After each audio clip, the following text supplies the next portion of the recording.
Hello, good evening and welcome to Poker Night Live. I'm Barry the Bully Martin, joined by, for the next 4 hours, I'm pleased to say, Malcolm the Rock Harwood. Evening, Barry. How are you, Malcolm? Okay. You won the bet, you can take the jacket off now. Okay. Sorry, it's Sunday. He wore it to keep us both awake, which is always nice to see. Sorry, I had to get in early, you know, a bit of ribbing, nothing wrong with that. Really great show for you this evening. We've got Beat the Presenter. Malcolm's going to be playing with his lucky jacket on, so absolute locked up first position there, which is great.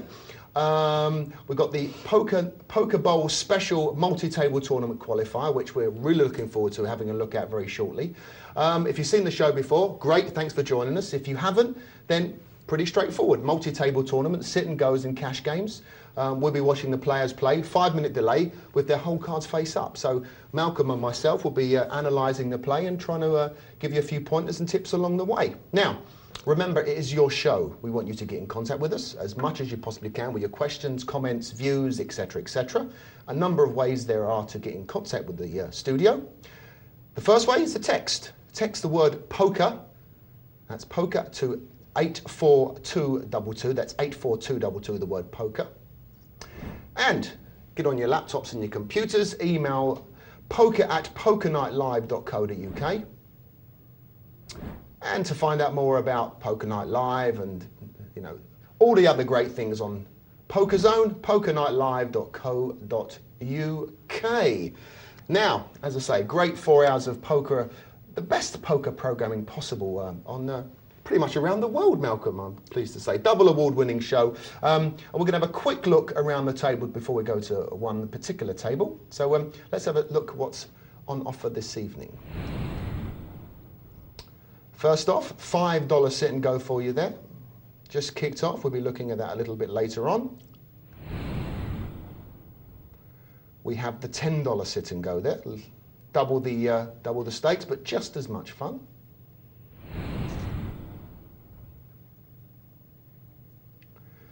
So, first of the cash games this evening, a 25-cent, 50-cent no-limit cash game.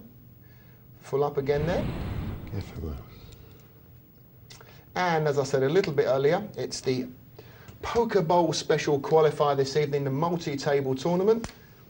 45 runners here this evening, and the top 10 will be going through to the Poker Bowl semi-final, which is most interesting. Now, the multi-table tournament, as I said, it's a qualifier for the Poker Bowl, which goes on just behind us there on the Poker Bowl table. So we'll be very interested in finding out what goes on there this evening. So, Malcolm, where should we go first? Bit of multi-table, do you think? Definitely. Should we have a look what's going on? Let's do it.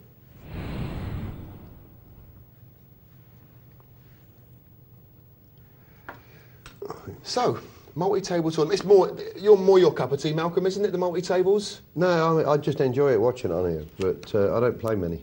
No? No, amazing. I don't. I play cash now nearly all the time. Really? Started off playing sit and goes all the time. I've played very few multi-table. I should play. I've done well in them when I've played. Because I'm sure there's a lot of viewers at home that were watching the first few series of late night poker. Well, exactly, late night poker. The first of you know, you was there and done very well. Had a great record in late night poker. Well, a good record getting to the finals. I didn't have such a great record when I got to the final. No. I meet some real good players. You done all right though. Yeah, I did all right. I made a profit. Nothing I wrong with enjoyed that. it. My dad said, if you make a profit, you can't go broke. That's right. Is that true? Same thing my father said. Good stuff. Who have we got? Anybody we know? I don't know. Let's have a look. We got the biggest chips on this table. We'll find out from the gallery exactly who's on this table. But oh, we're in a multi-table, aren't we? We are. It's the green table for our viewers. We got Howick Balls there on 30 odd hundred, and Ghost Sapper 6 on 54. Now, there's a little different tonight because I'm hearing it's the top 10 that actually go through to the semi. So it's like a super satellite this evening. So even more cautious play, would you suggest, Malcolm? Yeah, definitely. These are the things I do like. I always do well in satellites where there's plenty of seats. Yeah. Yeah, it's different strategy. So how are you going to play? Are you going to be a little bit more cautious? Well, even more so. Yeah? Yeah. If apparently 45 runners we've got. That's right, 45 runners on 6 tables. Depending on how many chips are going to give them and the anti-structure, you're probably going to lose 10 before you have to make any move at all. And the same structure applies to these multi-tables tournaments as it does pretty much every night here on Poker Night Live. The blinds go up every 12 minutes. So it's for an online tournament, it's a fair amount of time. You're getting extra hands. Well, it depends how slow they play. Yeah, but I'm not keen on the clock ones. You're not? Simply because I do the same stroke. If I see somebody shorter chips and the clock's coming up, I go slow, make sure they get caught on the big blind. So you're timing out pretty much every time? Yeah, I mean, yeah, and I go fast if it's coming round at me. Moan like mad when somebody's not. So I prefer so many hands each time. Then it doesn't matter how slow they go, whether somebody's disappeared or disconnected or whatever, it doesn't affect you. You do know exactly then how many hands you got. Yeah, that's true. And you can tell, you know if you're short of chips, you've got to make your move. You can get caught on these 12-minute ones.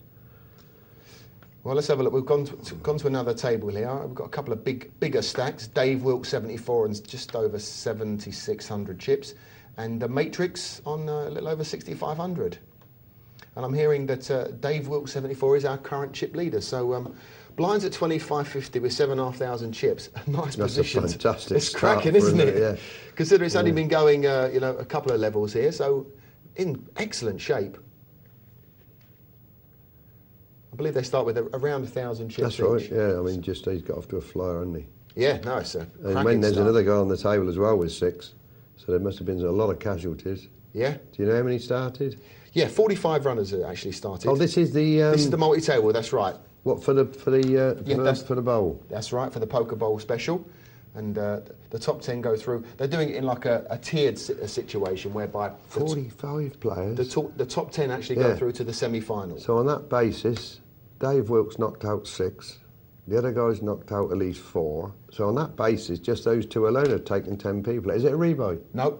Free set. Well, in that case, if it is 1,000 to start with, that's 10 players gone. Well, actually, no, I'm just hearing Malcolm. It's 1,500 chips to start. So they've still taken a few casualties along the way. Yeah. Yeah, they're still taking 6 out. And shouldn't really be getting involved, with 1,500. 1,500. So what? He's taken 10 players go through. He's taken 4 out. He's taken 3 out. Well, you're going to get through with 7,500 with the average chips. Yeah. So he really shouldn't be getting too busy. If he can just keep his blinds now, he's got a seat or into the next round. Unless he gets outdrawn like he has here with the 7-3. Yeah, didn't do him any damage though. No, but I don't think he's not going to let his... Oh, Depends. Okay. It's been the redraw out of the heart on the river, which is always nice. Did he think it... Wow, he laid it down very quick. No wonder he's got 8,000 chips, can't miss, can he?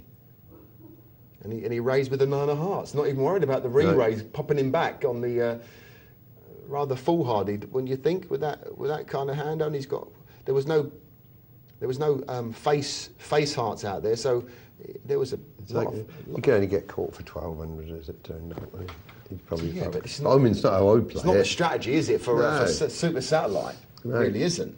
I mean, he can almost lock up shop for a bit now. Yeah.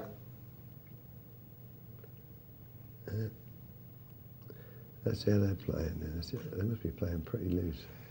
Well, you got pick 26 has played his 6 very quietly, and old Super Grand's Zimmer framed our way into taking it down with checks all the way, which was handy. You'll get an email from her. I'm sure Super Grand I'm sure Super Grand's about 23 from Scandinavia. You hope. Big blonde fella, maybe. I don't know. Yeah. You never can tell with these screen names, can you? No. You never can tell. We were calling some, what's her name? Brio. I did write it down the other day. So whoever comes up, I remember it. And we kept saying he all the time. And she emailed a picture. But it was a girl. She emailed her picture to another regular on here, Snap It, who then sent it to me. Oh, and she's an American. Oh, she's a real woman, real doll. Beautiful picture. Really? Yep, slipped it inside my telephone book so my wife wouldn't see it, but she found it the other day. I thought it was there, real trouble. Oh dear. But this girl's definitely, is definitely a girl. But then again, wouldn't you, if you was playing under like an assumed girl's name, and someone said, you're a fella, wouldn't you send a picture of a girl that you could find anywhere on the internet? True. I think this one's genuine. So, I'd even put a wig on, You've done that before, I've been told. Only on Saturdays. Yeah. I've been told. Casper. Although getting size 11 stilettos these days, Malcolm, is very difficult. He should have been a policeman. So Miss Votavova is in good shape here. Ace Jack got the Queen Jack locked up. Queen 6 is locked up by the Queen Jack, so and she comes out betting with the Queen Jack. Pretty aggressive play. Very good. Very aggressive. We quickly spoke about late night poker. I remember one particular. I remember you was heads up. Was it heads up or you was three-way with Barney and Dave Colclough in one of the heats? I remember one particular play you made. You may remember this hand. I do. Ace Jack against Ace Jack. You and Colclough. No, I can't remember that one. Well, basically, Colclough's raised. You flat called. Okay. It's gone check on the flop. Dave's let out. You've both missed. Dave's let out on the turn, and you've moved him all in. And he's passed. I thought it was a cracking play on your behalf, which you must. You He's pretty. As I have, I got a real good record against him. Yeah. You know, because I beat him heads up in the previous heat as well. Yeah. And so I've got a good record against him. But I mean, he's improved a hell of a lot since then. Yeah. I probably might not better undo him now. But I had a good record against him. No, he's a good player, Dave. One of the best in the country. He's running a bit bad at the moment, but. I believe he was over at Luton watching the. Yeah, he was at Luton today. The Grosvenor event. Yeah, and very good one too. 1,500 to enter pounds. 108 runners, which is pretty good with a lot of big events coming up. And I must say, I'm not particularly enamoured with the premises itself and the card room, but I must say they know how to run a tournament. Fantastic anti-structure. Well, you've got Carmel there, haven't you, who's an excellent... well, Helen's sort of taken over most of it from her other card room. A girl called Helen, just as good. Okay. You know, you can see Carmel's daughter, but the staff are good. The dealers are good. And they took everything spot on. You know, the moving of the tables and the breaking up of the table. Everything's professional. It's took them 5 years to get to that standard, but they are good. And I thought, unfortunately, I didn't play. I went there to do a live report on the internet for a site that I'm associated with. And I stayed until the last 17, and then, of course, duty called here. So I've left another guy doing it. And they were down to the last 17. And a lot of young lads in it. It's a young man's game now. Sorry to say, Malcolm. No, I agree with you. They look about 15. I know you're in your mid-40s now, but, you know, it's... You know, it's a young man's game. These long hours, and you know. I don't think there's anybody in the final over 50. Probably not over 40. Wow. And there's a couple of kids there look about 15. Check their ID. And the good thing about reporting, I was able to watch it for a long time. In fact, it was too long. Like yesterday, 7 hours watching it. Did you pick up some, you know? And you pick up and you begin to see, because you see how the chips have changed when you go back the next time and what they're doing. And you tend to watch the big pots, so you can sit away from it and watch how they react, and see some of the moves they're putting in. And it's some good poker. You know, it's not all slap bang wallop, which is good. And it's frightening, you know, to see how good they are at their age. When I was playing in the fields or in a bus shelter for my paper aim money, and here they are playing for 160 grand's worth of prize money, and not phased at all. Fearless they are. Yeah, it's great. Right. Any big names left that you remember? Well, they were young again. There's a kiddie called Ben Grundy. The Milky Bar Kid. Milky Bar Kid. Yep. He's been up and down like a yo-yo, chip leader and nothing, but straight back up again. He's in good shape. There's a young kiddie called Vincent, who's a son of a player who's about as old as me, obviously been taught well. He's got big chips. And there's another young one, J.P. Kelly. Okay. Another seems to be, they call him the Pope. Doesn't look like the Pope. But he must be saying, what does the new Pope look like? Saying the right prayers, because he has a lot of cards. So that's three that are known amongst the tournaments. I bet I know why he called the Pope, because he's moving his ships across here, across there. No, okay. Went over my head as well. I'm here all week. I don't know whether the viewers will. Oops, it is a Sunday as well. Anyway, look, before I dig myself in a deeper hole, let's quickly go across to the... we'll leave the multi-table for the minute while it's building up nicely. The way it's going, it's going to be over. Yeah, we better pause it for a second. And let's go to a $10 sit and go. Let's go and have a look at the $10 sit and go. Let's see if we haven't got the guy I was looking for. Yeah. So have a look. We've got any regulars here. Buffy B. Good's a regular too. I know. Del Boy is. Del Boy, yeah.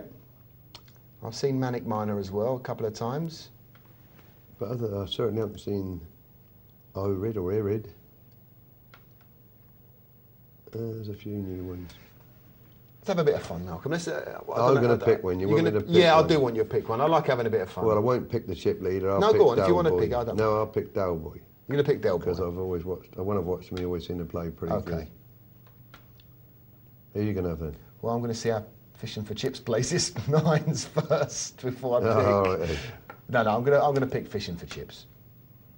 He's I like the name, and we'll see how it gets on. Did you have a little punt on the Grand National yesterday? No, it's incredible. You know, since I got involved in this internet before I used to read the newspapers. Always liked my Saturday bet. Mm-hmm. I got so wrapped up now with this playing cards on the internet. I don't get the newspapers.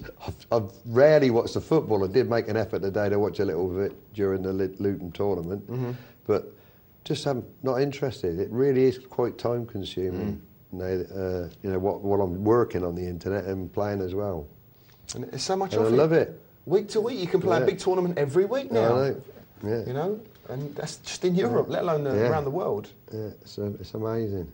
I just wish I was a lot. I really do. For once, first time in my life, I really do wish I was younger because it's fantastic what's going to happen in the next few years. Yeah. You'd like to be part of it. Where do you think, while we're in the early stages of this sit and go, where do you think it's going? You've been around poker longer than most people that I know. You know, I used to work quite closely with Roy Houghton, and you know Roy. Yeah, good friend of mine, right from the old days. No, he speaks very highly of you, and he's got some views about where poker is going in the future. Where do you think it's going to go? Is it going to go TV bound, big sponsorship like the golf tour, or you know? I think it's already coming where the very top players will qualify for big free rolls. They're already doing that. There already is, I think, 1 million where they can play for 4 times a year. But I hope it goes where players playing especially these TV events, where a lot of people are making a lot of money out of it, and they're not poker players, where they actually play in these events and they don't have to put the money up. You know, I really think it's a joke. You know, we're having to put our own money up unless you're sponsored, and being dictated to of when you stop, when you play, what you can wear or not. And obviously it's a job for the poker players to get together and form a united front. It's not going to happen because so many people want to get on TV. Yeah, it's a chicken and egg situation though. Yeah. You need the money first, you need the sponsorship to come in. But I think it'll come in. I mean, I saw like Coca-Cola now sponsoring Almouth, and I think it's Phil Ivey and something. So Coca-Cola finally got a big advert in America with 3 big poker players. Wow. And I think it's Raymer, Ivey and Phil Almouth, something like that anyway. So that's the first breakthrough. But they're getting paid mega money for that, obviously. So it's going to come, but I think the game will still have to keep its image very clean. It's got a few bad eggs in there at the moment, I think. Yeah, it's pretty much synonymous with any sport. You're going to get your good guys and your bad guys, and golf seems to keep it pretty strict. Well, does it? I'm not exactly got my finger on the pulse. I'm not so sure. I think some of the behaviour, especially some that I've heard lately by some of these so-called top stars at poker, isn't good for the game at all.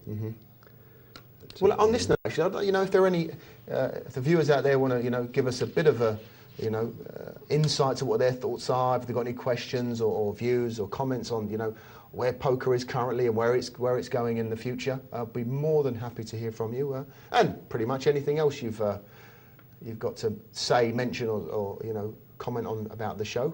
There are a number of ways to get in contact with us here in the studio. My man's just done well. Cowboy, by the way. We'll come back to that very shortly. You have to rub it in, didn't you? We must give him a bit of poker. We've been. Make sure you text the word poker to 84222. That's poker to 84222. And you can also email the expert. I don't know where he is, but Malcolm and myself are here, so you can email us, poker@pokernightlive.co.uk. Sorry, you were just saying, Del Boy, what happened? Chip leader now.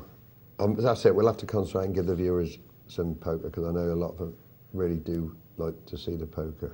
My man's in good shape here. Hopefully the Bullets Dave gets busy with the sevens and my man can... Oh, you switched to Bullets Dave, have you? No. I hope Bullets Dave, because I've got fish and chips. I've got fishing for chips. Yeah. And I like his chances with jacks against sevens, especially when there's with 6-7. Yeah.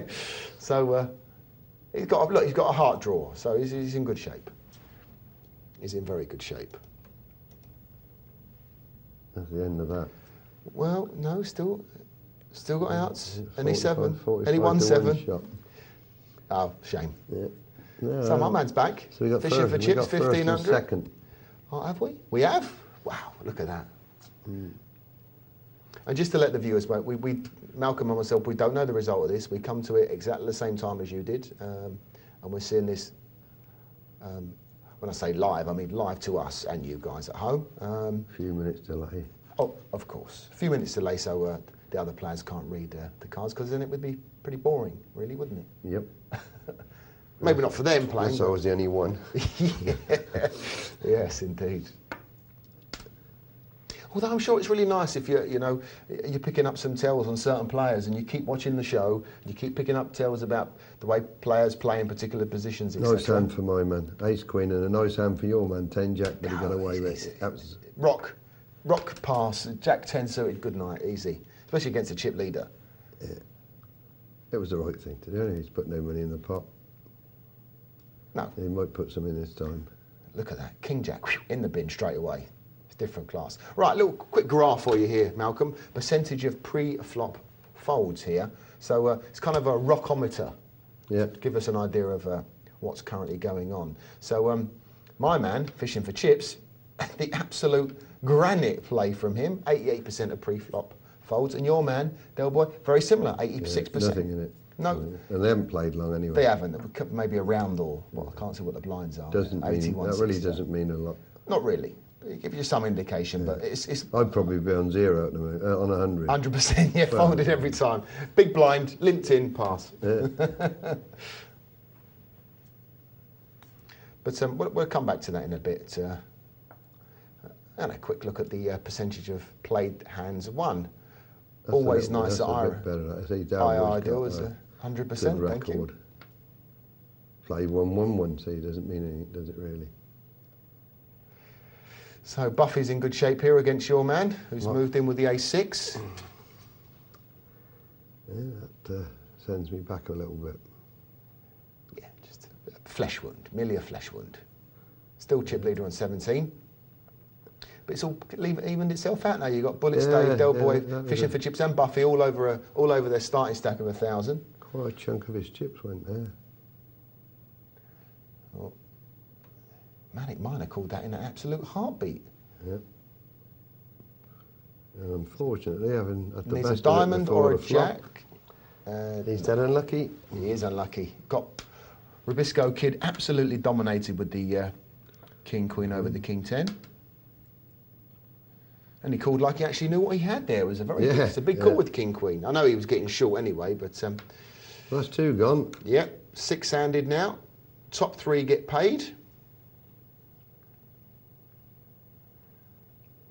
You should take this one. That's a good raise. Do you like that with King Queen, Mel? I don't like it, but as it turns out, he's done. Well, we can see the cards, but I mean, if you're going to raise with it, raise it. Really put the pressure on, and neither of those can afford a call. Well, they can't, can they? Because Buffy's put no money in the pot. I don't know what he's messing about for. He's only put a small blind in, and the other one can't call. Well, he's calling for all his chips, really. Yeah. Otherwise, he wants to go out somewhere. He did. Well, that was a terrible call. Even though he's in front, you're right. It's not a good call, is it? No, it really isn't a good call. Now. Oh, not anymore. Oh dear. Well. Bullets Day Fortune favoured the brave. Now I'm sure Rubisco Kid's sitting at home saying, "What a great call that was. I've called and I'm in front." But you know, there are not many hands that that he was in front of. No, King Queen being one of them. Yeah. But you know, it's not a hand I want to be putting most of my chips in with, Malcolm. What about you? No, I didn't even think about it. No. Still had plenty left. He didn't have to. Anyway, the point is he's won it. But okay, and he makes a move on the big blind that's got no chips and has to call. And doubles him up. Thank you very much. Flying about there, the chips. That's 3 gone already. Yep. And now Dalboy's lost his lead. He's back in 3rd place. See, the antis are already beginning to bite. Yeah, because with 8 players, 1,000 chips each, 8,000 in the pot, 8,000 chips available, and you're already looking at, you know, there's 480. Yeah. So 5% in blinds before you even kick off. Yeah, and they're coming around fast. They are very, very fast. It's not like you can hide a little bit. Another 50-50 shot here. Buffy be good with the 7s against Earl with the ace-king. Yeah. You win one and then straight away they're losing one. Yep. There's another one in trouble now.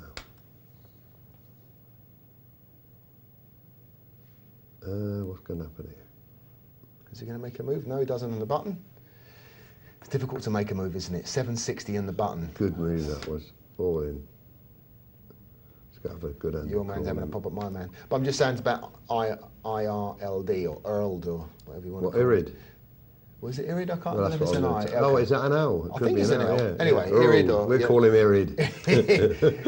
It's a difficult, because now he's only got 760. You make a move on someone, they're going to have to call you in the big blind, aren't they? That you need to find a hand.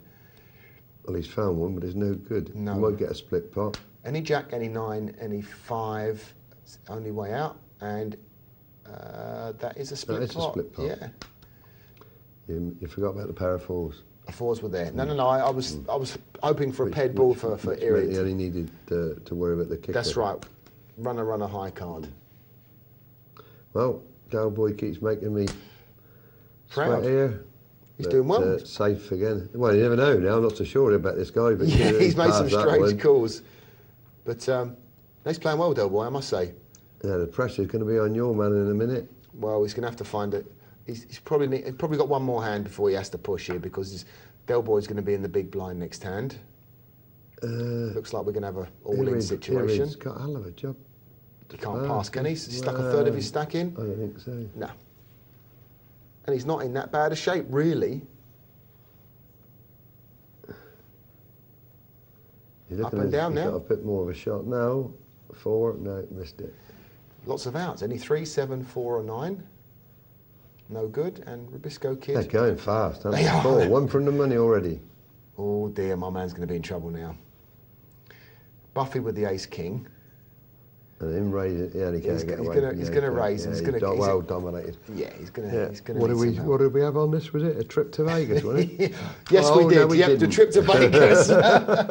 That'll teach you for opening your mouth. No, there's no queens on the river. Don't be silly. Oh no! Look at this. We had the trip to Vegas. The trip to Vegas. Yeah. But you know, there's a chipping shop around the corner. It's called Vegas. Yeah, I believe that. Yeah. Look at this. That's how it should Online poker's great, isn't it? I like to see the best hand win. Me too. You know, you're right. But, you know, neither did anything wrong. Buffy raised with the ace-king, of course. Fishing for chips, had most of his chips in the... Probably knew he was in trouble, but just didn't have any choice. Yeah. He's praying that he's got a pair and he's... Jumping around the front room on the turn, thinking, only a king or a queen. Yeah. Oh, hello, here we go. And it's the queen. So now it's the money already. My man bubbled. Oh, no. Not good. That's a very quick one tonight.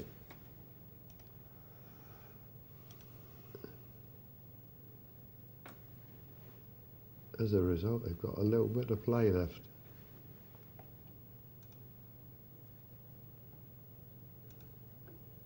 Well, he should call this on his form, ace deuce. Yeah, he did.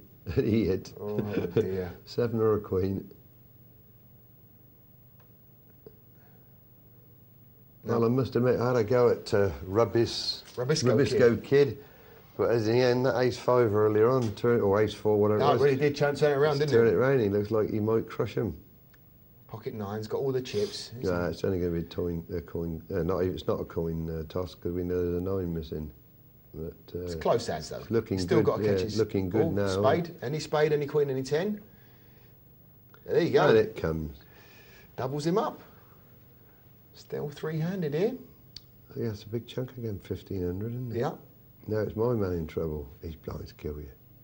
Is he going to get busy with the pocket deuces? And he lets him go. And Dalboy should pass this. Well, he knows he's going to get called if he raises. Yeah, that's a good pass. Yeah. Now the blinds are up 326.40. Finding some hands now, Buffy be good. Yes. After fluking another one. And I think if he moves here, he's going to get the Rubisco Kid to pass. Which he must do. I'd have bet more than that. We can't. He's all in. Look at him. Oh, beg your pardon. He has bet what he has. It's 1,000. Is it 1,000? 1910, is it? Yeah, not so clear, is it? No, got them yellow chips underneath. But it's a fair old... Yeah, it's 264. 19, Yeah, it must be, 10, yeah. No, it's just enough for him to pass. Yeah. Dalboy's all in this time, irrespective of what happens. Yeah, Dalboy has to Double call. the big blind. Got to call it for his last 330. And he's hit. Oh, look at this. Yeah, you can win ace or a deuce. Can't win with a deuce. And my man's back in there. Nice double up for Dalboy. Played it south both hands, didn't they? Yeah, that's right. Look at this, Buffy, another pocket pair. Oh, don't make a move here, Dalboy, otherwise you're dead. Yeah. Well, yeah, that's now he's got a curtains fluke now, of king. isn't He's it? fluked to king again. Oh, look fluked at to this. king again. He's going to knock him out. Yeah, you not only got to pick a player to win it, you got to pick one who's lucky. Look at this. Got his money in on a 3-to-1 shot, and he spiked the king straight off. But I mean, there's no real. To me, there's no real moves in this. It's just they play the hands, play the south because of the size of the blinds. I think now you're going to see a little bit more poker because the blinds are 320, 640. They've got a little bit of play. Yeah, not much. Well, But not there for was a Bisco case. keeps pushing in anyway with That his was a case. pocket pair. That's a good time to do that. As he Yeah. doesn't know it, but that's a fantastic time to do that. A lovely move.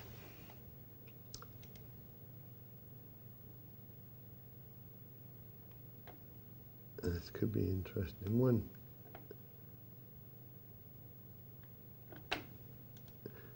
They're going to give this one up, I think. No, flat call. Go on. If he gets a check here, if he can First figure one this at one bets out. wins it now. Yep. Yeah, he's won that. Dalboy let him off. Should have put a raise in there when a bloke flat called him. King's still a big card, heads up. Yeah, he missed an opportunity there to get back at him. Anyway, this is no. He's not going to get any business. Let's see if he can put his hand down. It's 3-7. He's got a shot again. Look, open ended. Up and down. 2 live cards as well, and it missed. yeah. Well, he actually had 1 live card, didn't he? Because the 3, if he hits a 3, Dalboy makes a straight. Yeah. But That changed round again. It's all going to go. It's all in now, going to isn't go it? all Yeah. in now. Yeah. Yeah. Yeah. And that's good night, nurse. Well, he's You got really one out. think an ace is going to come? Possibly There on it the is. turn. Maybe. Oh, look, there it is. Sorry, I didn't see it. Oh, amazing. Wow, this is definitely seesaw battle between these boys. Chip lead has passed a number of times between these two. Dalboy's going to find it very difficult to pass, and he can't. And now it This really time is it is over. curtains. It's got to be runner. Oh. Oh, heart. Any heart? Does he have a heart? Oh, look at this! It's different class, this is. Is this real or is it fantasy poker? That's great stuff. No? It's great. All the excitement of what you could wish for in a $10 sit and go. Oh, look at this. He's got him dominated again. Yeah. Ace 9 against Ace 6. But he's got him out chipped. It's a not- 6. It's going to leave him very, very short. It is. No. It's gone Just backwards when and forwards, isn't just when he gets some head of steam up, Dalboy, he does his absolute lot and... Now he's in real trouble. He's dominating. Now he needs a 5. He needs the 5, he yeah, needs to the make the 5. straight. No, the One way out. overcard to the 6. Anything higher than a... got the Oh, the 5. straight! Look at this. Dear me. This is great stuff. Yes, if he doubles up again, he'll be chip leader. Oh, that's nasty. 8-6 here, he's got... There's the 4. now he's in, There's the trouble. 7. Needs a assignment. 8, that'll do. 8's good. These boys have got they're a couple of cats. They've got more lives than a cat, these two. It's big, but 640 is almost impossible to give your blinds up. Look, I give him credit. Oh, He goes look all at the way this. with it. Oh, look at the flop. Spade draw. And he's Is at it the the deuce. deuce give him even No more good chances? though. No, he's got... Gives him more chances. Oh, That's, look at this. And it's all over. Well, the worst hand won every time. He's... well, that's not true. He's lumped it all in with the... Well, nearly. Well, I wouldn't say that. There's been a number of. It was pretty. Well, you're right. There was a couple of situations. There wasn't very many times when the best hand won. No, you're right. So let's have a quick look at the pre-flop action here. It's changed a bit now. Yeah, it has changed a bit. So we've got Stalker, who wasn't around very long, who'd been raising quite a lot. Buffy, who was obviously there right to the end, well, pretty much right to the end. Got 57 hands and 14% raise. So it's a pretty aggressive play from Buffy, as it happens. Robisco Kid, who was the winner there, dealt 66, raised 13%, called 9%. So you can see that he's been involved quite a lot. Your man was quite tight. He was quite tight. Fishing for chips, only 4% of pre-flop action. But you'd probably want more percentage, the bigger number in the percentage raise than the percentage called, because I would say no limit hold'em's not really a calling game, Malcolm. No, especially in that particular instance, when it's very fast. Yeah. Okay, well done to Robisco Kid. If you're a caller and only a caller, you're going to go broke. You are. It's very true. Except if you work for, if you're the Avon lady, who does very well from calling. You obviously got a franchise with them. I'm Yeah, not sure no, many no. businesses. That's the makeup. You see where I'm getting this sweet smell coming across the Is that table you? here? No, it's not me. Okay. You must be. Must be a chocolate. You must be getting a few quid from the Avon lady. Look, we're going to take a couple of, I think one email before we go back. Yeah, we ought to do an email. Yeah, let's why not. Okay, we've got an email here from Derry Bongo. Thank you very much, Derry Bongo, for sending us an email this evening. He says, or she says, I think, "Hi guys, first thing, great show and compulsive viewing to novices like myself." Must be the jacket. Yeah, it's obviously the lucky jacket. I work offshore on an oil rig. Pretty slick. Very good. Yeah, It's not bad, you know. That's better than normal. Better than normal. And 2 weeks on and 2 weeks off rota. I play online most days when I'm at home, wife permitting, and play in 4- and 5-handed games at the table with mates when I'm offshore. They've all caught the bug as well. Good to hear. My question is, what, in your opinion, is the main change in strategy when moving to online cash games from online tournaments, as I do really well in the tournaments and tend to get in the money on an average of 1 in 3 games. Pretty impressive. But end up blowing the lot in 10 minutes in a 10-cent, 20-cent game. Thanks in advance, and any words of wisdom will be very helpful. Thanks, and keep up the great work. So, what do you think? Poor old Derry Bongo. He's doing really well in the tournaments and not doing so well in the cash game. First bit of advice I would say is, don't play the cash games. If you're doing so well and you're 1 in 3 in the money, that's a cracking record. Yeah, it's fantastic. Especially if sitting goes great. Multi-tables, unbelievable. There is a big difference, Malcolm, isn't there? Yeah. You were saying that you don't play multi-tables, you're more cash player. Now, your image is very tight, very a rocky image. And would you say that plays a little bit more into the cash realms? Cash games, I think you can be a winner playing tight. That's the first thing, especially hold'em. Yeah. Whereas you won't be a winner in a competitions because they're much sharper and faster, and you have to be aggressive. Mm-hmm. So that's the first thing. If you're a tight player and you naturally feel comfortable playing tight, the cash games are good. Probably an exception would be the Omaha, where I think you have to have some aggression to win at Omaha, which isn't my normal. I have to force myself to be aggressive. Mm-hmm. What's your game of choice online? If I had to pick the game I enjoy the most, 7-card stud. Online, really? I think there's a lot more skill in that than any of the other games. Just basically simply because you've got to remember cards, which you don't have to do in the flop games. Mm-hmm. There's a lot of action, even in the smaller levels, and I like the 7-card stud. The only problem is I can only play one. I can't multi-table with 7 cards, so I can't remember all the cards. It's impossible. It must be tough, yeah. So it's easy in the Hold'em games. You can play 3 or 4 tables. tables. I mean, I can play 4. I can play 4 tables. Yeah. You know, which I never thought would be possible. I can play 4 tables quite comfortably, especially if it's limit. I saw something. We've got an internet cafe in the club, yeah. And I saw first thing I've ever seen before. A guy on 2 machines. He was playing 17 tournaments at one go. Unbelievable. And I come back about 20. How'd you get on? Oh, I burst in all of them. Really? There's a surprise. It's incredible, isn't it? It's ridiculous. Well, that's crazy, that. Yeah. He's sick. He's sick. He's sick. But anyway, so no, getting back to this lad. Yeah, yes. Derry Bongo. And he lasts a few minutes and blows the lot. Well, you obviously just played too many hands. You obviously enjoy playing. You seem to be and get a buzz from it and the excitement.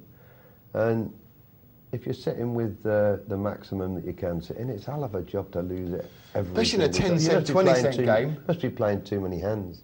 Possibly. You're just playing for the fun of it. Derek Bongo, please let us know, your kind of, if you do keep records, what kind of hand you're going broke with, what positions you're raising in certain hands with. I'd love to actually know a little bit more, and we'll try and analyse it for you to find out exactly what's going on, because obviously you've got a very good strategy for your tournament, and it works.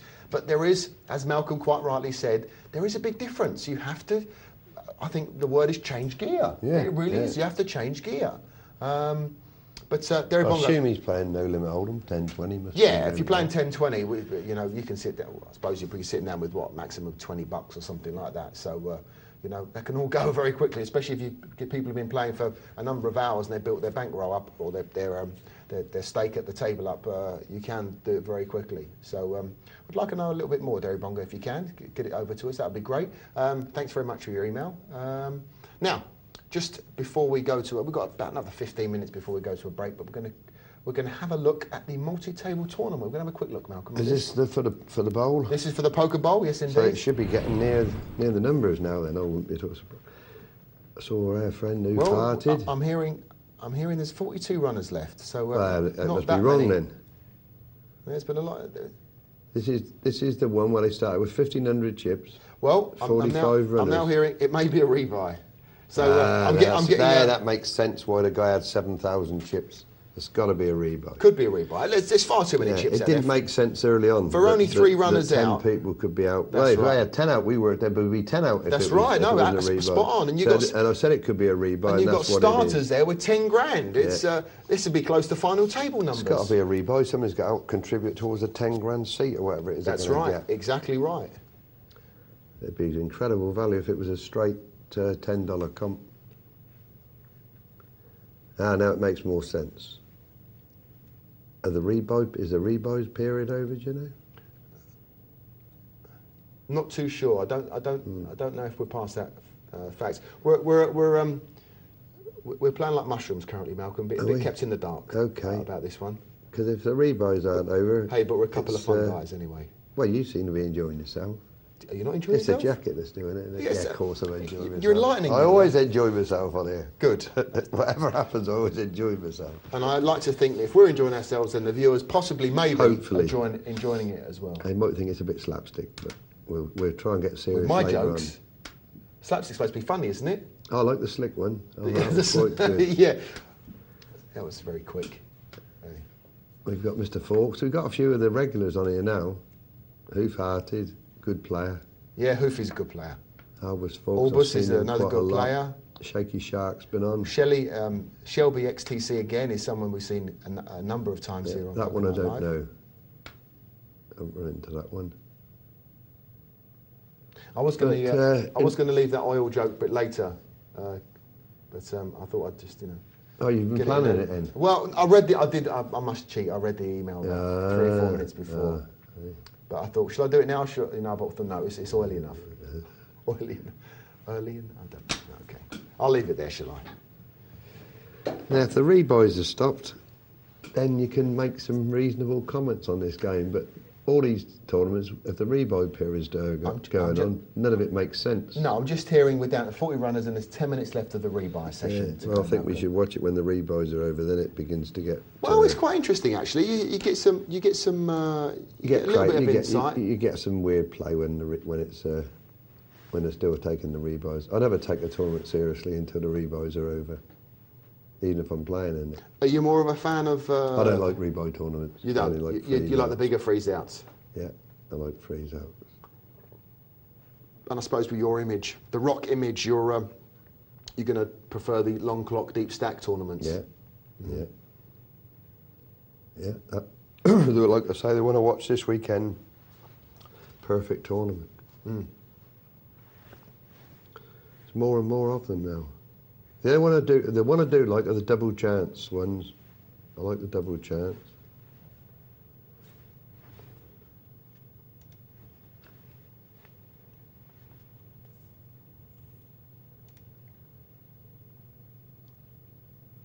The starters is in a nice position.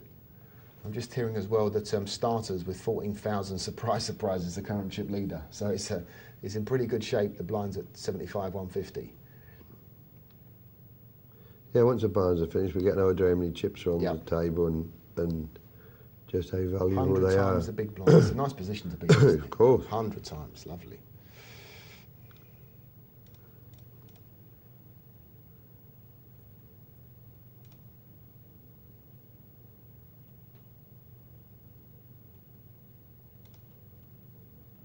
Well, I'll stick my neck out and say that Hoof Hart is good enough to get a seat with only 30 more to go. No, he's a good player. Very, very good player. I think he'll know what he's doing, and he's got a reasonable start.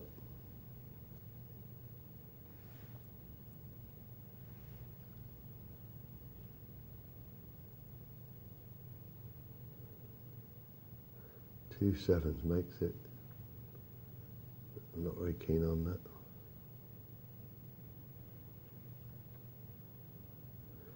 No. I'll throw that away, believe it or not. What, the sevens? Throw it away. I'm not interested in getting involved with that first. Yeah, unless he fancies a rebuy. But no, you're Well, why right. should he fancy a rebuy? He's got 3,000 chips he had then. Yeah. So if he ends up Maybe losing, he starts with 15. Depends if he fancies these on a 50-50 shot.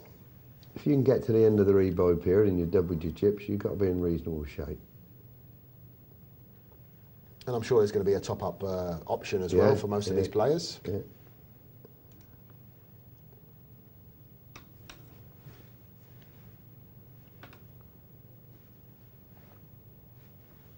This could be a lot of problem here for Shell by Hicks. No, kept well out of trouble. Oh, this is sick, isn't it? So, Oh dear. I wonder if Hoof is going to... I'd raise here actually with the jacks. I really would. Oh, he called almost very quickly. well, he's got position. He doesn't need to make... he can see what he does the next time and then bet. As long as he keeps piling money into him. 6 on the river. Nice little housey for Hoofy. And this guy probably, probably Albus has is played. he gonna pay him off? He knows that Hoof Hart is a good player and he'd be a great laydown, but he just might be good enough to do this. I wonder if you think he's got a 9. Well, the jack's there, isn't it? I think he knows Hoof Hart wouldn't be putting money in with a 9. Yeah. Oh, well, that makes him even stronger for his seat. It But does. Fluky flop, wasn't it? Oh, it's horrible. And it was raised pre-flop as well. The old Jack 6. Suited. If it had been unsuited, probably Coming from anyone else, They Malcolm, I'd love say, yeah. they love this suited, don't they? Yeah, it makes like 0.1% difference or something. But it's incredible how it attracts people into playing these hands. These weird cards. We're getting out of this, but it got him completely dominated. That's the end of that. And yep, marching away. So we've got 4 tables playing, and we've got 2 big chip leaders on here. So they're obviously way up in the list.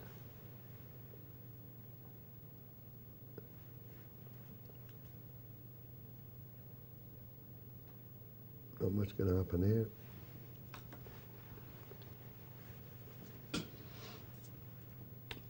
Well, we're going to leave this multi-table tournament very quickly, Malcolm, before we go. We've got about another minute to go before the break. So we're going to be coming back to look at this Dream Poker Night Live Poker Bowl special multi-table tournament. Just last few minutes of the rebuy session, we're coming back to see who's gone broke, who's got the chips, etc., etc. Now, remember, it's your show. We want you to get in contact with us as soon as you possibly can. We've got a number of emails we're going to look at after the break, but a number of ways you can get in contact with us. One way is text, which you have to include the word poker into your text, and you tap in the number 84222. That's 84222. You can also email us here in the studio, poker@pokernightlive.co.uk. So, multi-table's brewing up very nicely, Malcolm, and Yeah, very popular. beat the too. presenter in a few minutes when we get back. Anyway, join us very shortly on Poker Night Live. That's where the value is. Hi, welcome back to Poker Night Live. I'm Barry the Bully Martin, joined by Malcolm the Rock Harwood. Now, Malcolm's already stuck in to beat the presenter. He just couldn't wait. He just loves the game too much. How we doing, Malcolm? No, I don't want to know. We'll find out a little bit later on. We're still in. Well, that's a start. But it's The Rock. He'll be here for a week or something. Hey, you're talking to me and I folded by mistake. Really? Yeah, you just put me off the game completely. You went Queen high. I ran it under the gun. I was going to raise. Queen you'd have passed under the gun. Maybe. I wasn't on the gun, I was on the button. Look, we're going to show you how to get in contact with the studio once again if we can. Number of ways we can do it. Once, and usually the most speedy, is poker. Text the word poker to 84222. That's poker to 84222. And you can also get busy with your email. So send your questions, comments, views, bad beats, whatever you want to do, poker@pokernightlive.co.uk. Okay. So we're going to do a couple of emails while Malcolm busy beavering away there with his Beat the Presenter. I'm going to... You going on tilt? He's on tilt. Okay, there you go. Right, got a couple of emails here. We're going to quickly go through them. This is from Miss Vota-Vova. We were speaking about her, him, them. Anyway. So I'm just... As a picture. And they're going to... Now... Okay. Yes. Basically, it's... Her name's Ollie. Ollie? And she goes, I'm very fit and I'm a female type. And she sent me a picture, which I said earlier to Malcolm, you could be a bloke. He's sending me a picture of someone you just randomly got off Google. So, you know, sending me a picture is not good enough, I'm afraid, Miss Vota-Vova. Oops. Not Volvo, the famous Swedish car, or something else that may have occurred to you in quickly. Oh dear. Moving on swiftly. Right, email here from Daniel. Hi guys, great show. Well, I experienced two very interesting situations in a $5,000 free roll last night. Number one, we've been playing for a while and we're approximately 560 players left. I've got the big blind, blinds at 800, 1600. I get Jack 9 off suit. Okay. My table image is pretty tight.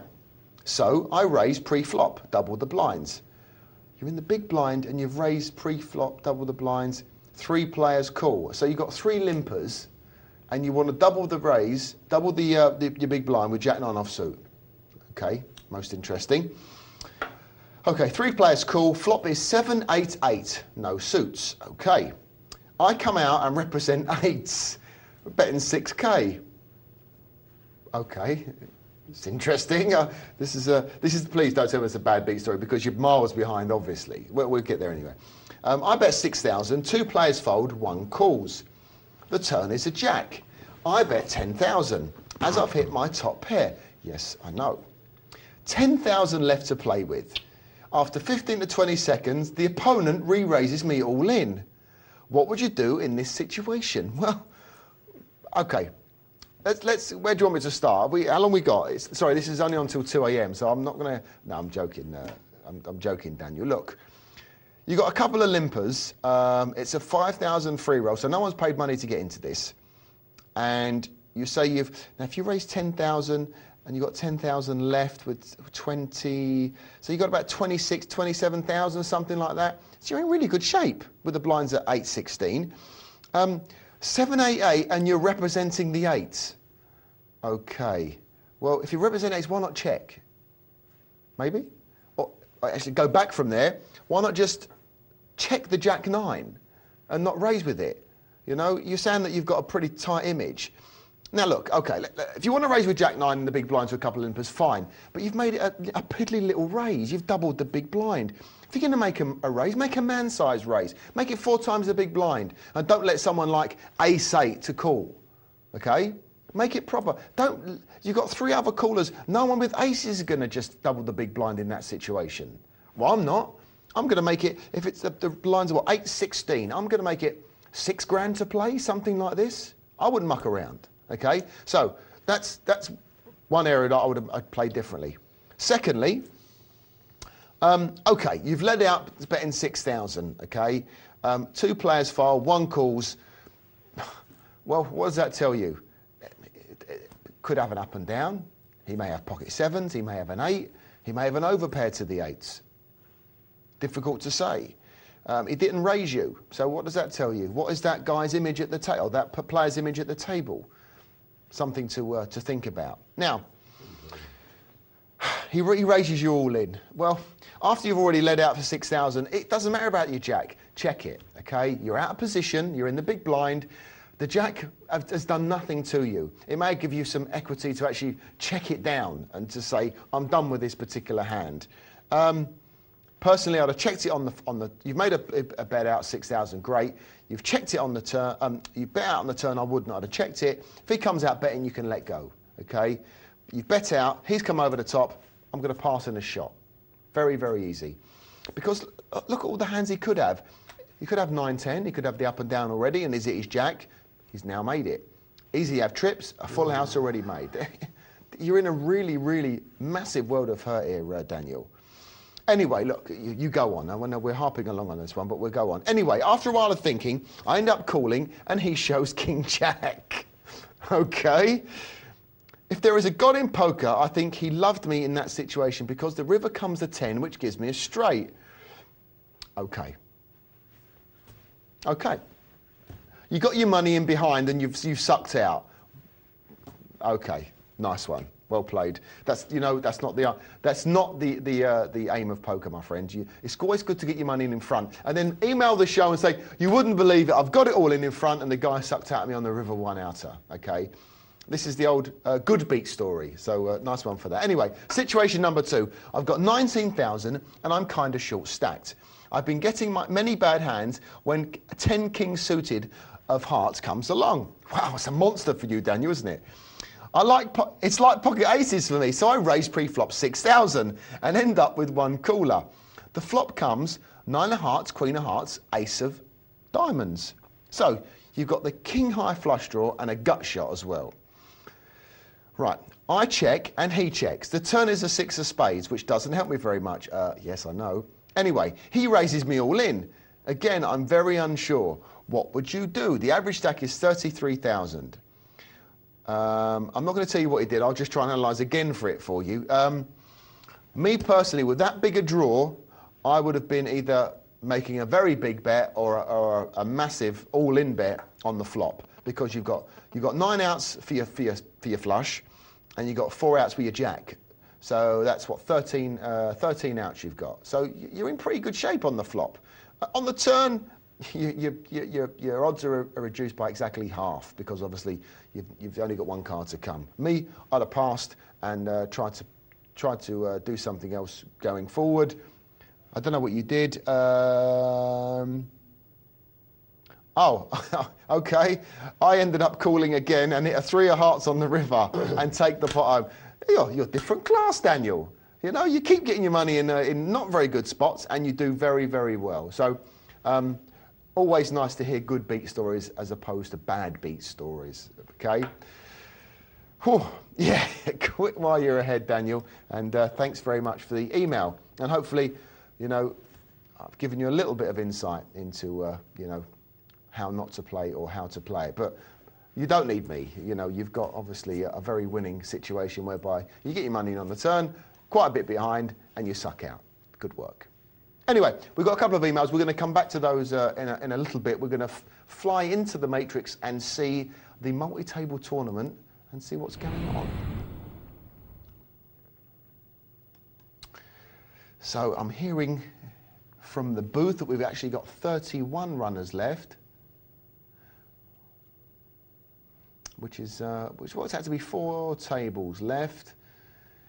And there's some of the stacks here. Hoofy, as we were looking at a little earlier, looking pretty good on his table with just over 12,000 chips. And we're hearing that the rebuys have finished. So this is it now, ladies and gents. This is the freeze-out situation of this multi-table tournament. And I believe it's the top 10 that will go through to the semi-final playoff.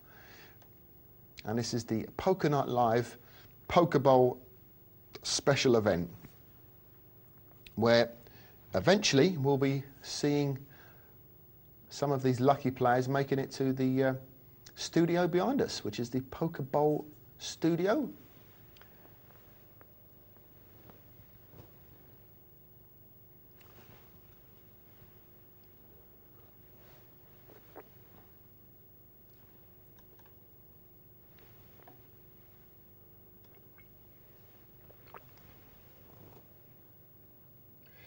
So dead spiders, nice flop for him with the ace jack. Jack high flop. Can't really afford to be checking it with two hearts there. And leads out, and why not indeed. So as we said, this is a super satellite multi-table tournament this evening. It's a rebuy, as we said. And the top 10 will be going through to the Poker Bowl semi-final.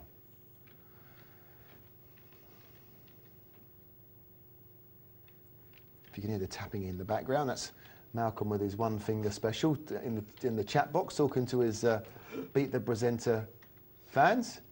No fans, they're all trying to kill me. Getting any rub downs, Malcolm, are we? On the, good man. Well, you're still in, which is good to see. And we'll be coming back to see how Malcolm plays his single table tournament around midnight.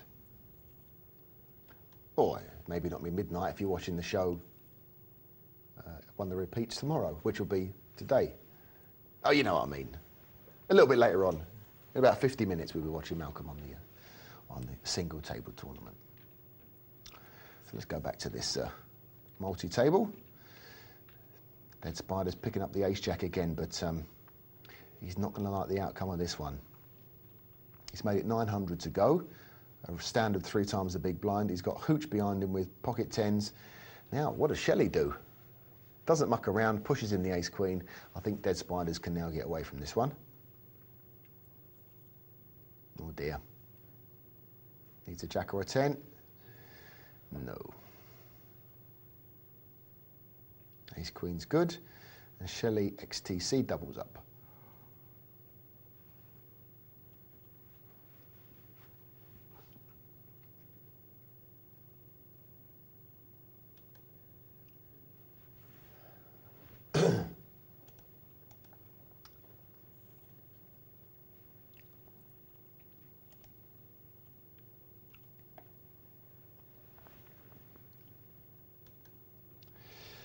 So just a little bit more information about this multi-table tournament we're actually viewing currently, ladies and gents. This is week 1 of the DreamPoker.com Poker Bowl Special Qualifier. So week 1 to 5, they are $10 rebuy qualifiers, and the rebuys are $5 each.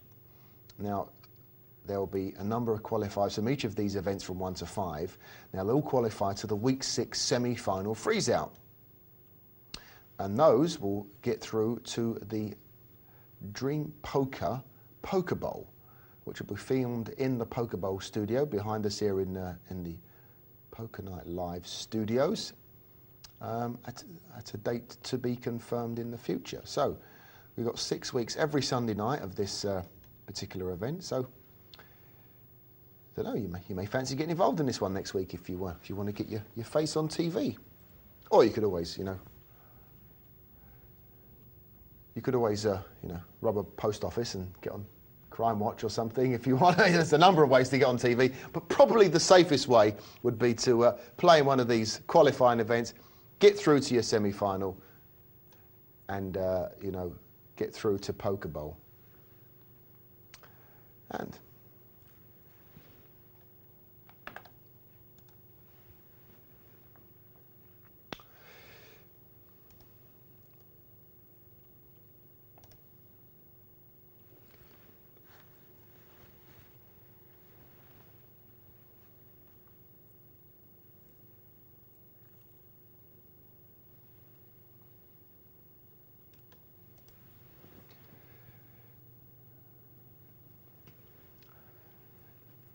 okay, we're going to quickly leave the multi-table tournament. I've got a couple of emails. Malcolm and I were talking a little bit earlier about where poker is going, because Malcolm's been around the block a number of times. No disrespect, Malcolm. Thank you. Unlike his jacket, which is just come. I'm not going glad you've gone back to these. I'm not going to sell it you. Please. You have to. I've got a bit of change in my pocket. Sorry. I'm feeling rather dull compared to. I'm all in grey and black, and Malcolm's got his nice. It's like a burnt orange. I don't know if you're getting it in the full Pantone effect back at home. Depends if you've got a high def telly or not, but it's very nice. It's a suede effect. It's very nice. Anyway, look, we were talking about where poker is going, and as I say, I've got a lot of respect for Malcolm. He's been in poker for a very, very long time, and we were talking about where it's going, and is it going to go sponsorship like the PGA Tour, or what's going to happen? And we asked you guys at home if you want to get involved. Please do send in your views and your thoughts, etc. Now, on this particular situation, we have an email from Andy. He says, "Hi guys, how are you?" I'm very well, Andy. How are you, my friend? I'm a new poker player. I played my first ever hands of poker tonight at an online site, but I've been watching Poker Night Live at least 3 times a week for about the last 5 months. Good man. Correct amount of viewing, sir. I can absolutely say about that. I believe that an important requirement for the advancement of poker is a governing body of a similar type that snooker has, which I believe someone has already started to trying to make happen. One of the important jobs for this body should be the standardization of basic tournament rules, e.g. in heads up, in heads up, the button is the small blind, etc., etc. I believe challenges for poker are going to be in the large sums of money involved, the regulation, if even practical, of online poker, and the legal aspects of poker in general. Very, very good point, Andy. And I will say, actually, regarding the rules, there are some pretty standard rules. I know there's a... Guy here thinks she just came from... Is it a bad beat, Malcolm? No, a guy here thinks you just came from a funeral. I just came from a funeral? I think you've just come from a funeral. Well, yeah. Mind you, he did say he thought I came from a circus. So. Yeah, that's about right. No, it's not. It's a lovely jacket. Anyway, go back to your email, Andy. A lot of problems. Sorry, he keeps laughing. Obviously, the funeral jokes. It's black. It's makes me look darker. Anyway, look. Quickly going back to Andy's email here. Yes, the standardisation of tournaments, of tournament rules. Most of the. Carry on, it's all right, we're going through. What is it now? Come on. Oh, yeah. Is it my hair? Yeah, he said he liked the jacket 10 times more than he liked yours. He what? He liked it 10 times more than he liked yours. You liked your jacket 10 times more? Who is it? Ray Charles? Possibly. I like that as well. Yeah. Anyway, look, the standardisation of poker rules. There is the TDA rules, the Tournament Directors Association, which governs the World Series of Poker, the World Poker Tour. I'm not going to listen to them, and all of the other bigger event areas, the EPT, etc. There's a smallish handbook of about 15 pages, which we've adopted at Gutshot, and I know a number of the card rooms around Europe have adopted, as far as the pretty much basic rules and rulings and stuff are based around tournament poker. Yes, there are certain idiosyncratic rules that some of the card rooms use for particular situations of, in cash games and moodies, etc., etc. But TDA rules are pretty standard now across the board, especially in the live arenas. Now, in online, totally different. There is no regulatory board that currently kind of oversees all of it. Obviously, there are a number of the big sites that are quality assured on a number of levels by the big accountancy firms, because some of them are in the are listed companies now. So I will agree with you to some extent there, Andy, that for it to move forward going in the next 2 or 3 years, there needs to be obviously some money coming into it, but there needs to be some regulation pretty much across the board, both in live and online. Which would be great, if that happens. That'd be something that I'm sure we'll all applaud, and can only be good for poker going forward. Okay, so Andy, thanks very much for the email, and it's great to hear that after watching us for the last 5 months, you finally taken the plunge and started playing some online poker. Good man. How'd you get on? I'd really like to find out. Is you fun money? Maybe you played a little sit and go or something. I'd like to find out. Anyway, look, Malcolm, you're still in.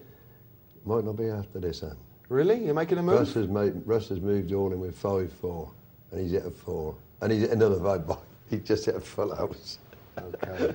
Well, he's still in. He's still. We'll watch it later. About 40 minutes time. We'll be watching Malcolm. See how he gets on in this sit and go. We have got a number of emails to go through, but we're not going to go through them right now. We're going to quickly spin across to a $51 cash game, I believe. 50 cent $1 no limit cash game. Somewhere it's going to come up on the screen very shortly, and it doesn't happen again. I want to do something. Just a minute. Just 1 second. Hold on. There was.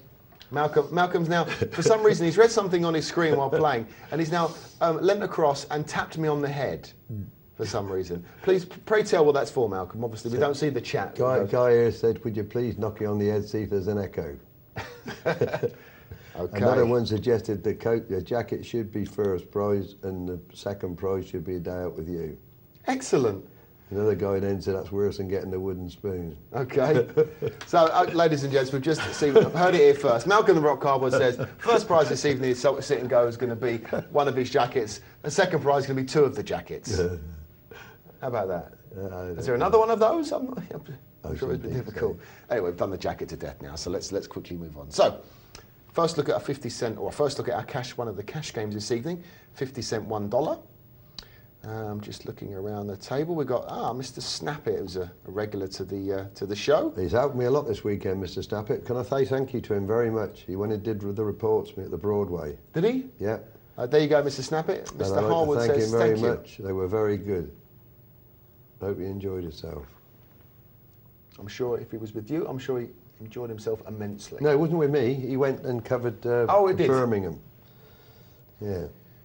Good man. So what we've got here, we've got Pigeon Head there with the King 10, and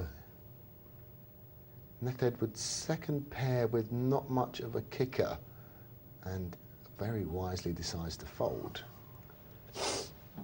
We're hanging on. So just to quickly clarify what the rules and regs are of these cash games, the maximum sit down is $100. Minimum is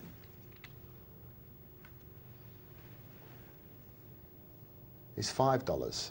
So anywhere between 5 and 100. So if you look at someone like Cincinnati Kid, he's doing okay if he sat down with his full 100, which is eminently possible, or he could have pulled up 5 or 6 times. We don't know, but if he sat down with the maximum 100, he's doing all right, making a $65 profit. Pocket jacks here for bet the lot. And will he bet the lot? Can't see it. I'm sure he wants to, well, I may have made it a little more than that, bet the lot. I'm sure Benny Pump's going to be getting busy with his ace-queen out of position on the small blind, and quite rightly does. Let's see what bet the lot now does with this. Nice flop for both of them, actually. So 2 overs for Benny Pump and the nut flush draw against the over pair for Bet the Lot, and Bet the Lot played it very wisely, not getting too busy on this kind of flop. Now Benny, let's see what he does. He bets out.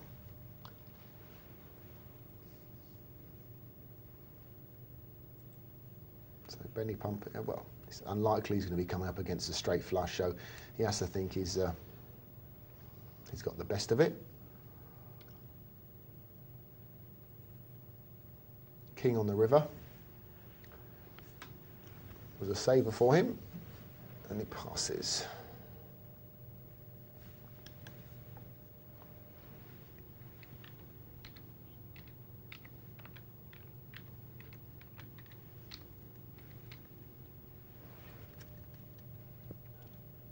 Pocket 2s for Benny Pump there, limping in.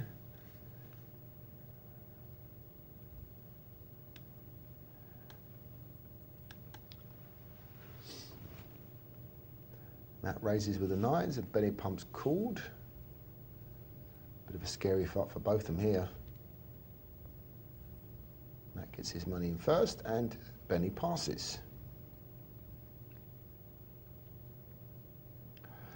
pocket jacks again. Let's see if North Farm decides to play these a little differently from Bet the Lot played them. Although to be fair to Bet the Lot, he probably didn't do too much wrong. He's made a small raise. Benny's come over the top with the ace queen, and it was a tough one to get away from. A very tough one.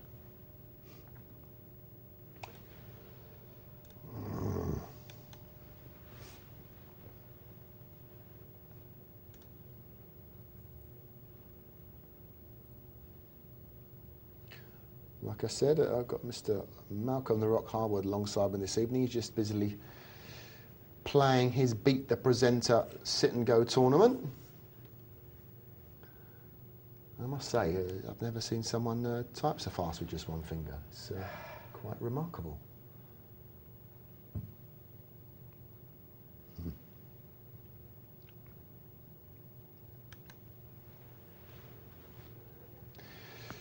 Anyway, so keep an eyes on this 50-cent $1 cash game. As we said, we'll be coming back to see how Malcolm gets on in about half an hour's time. Bye. Nice hand. Nice hand. Sorry for the little bit of silence. I'm just quickly watching Malcolm get knocked out here. Oh, no, he's still in. But it won't be long, ladies and gents. I can absolutely guarantee you that. You're dead right about that.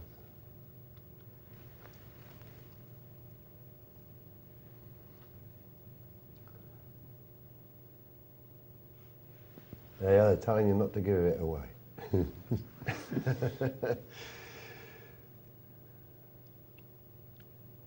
So Bet the Lot finds another hand here on the small blind with ace-jack.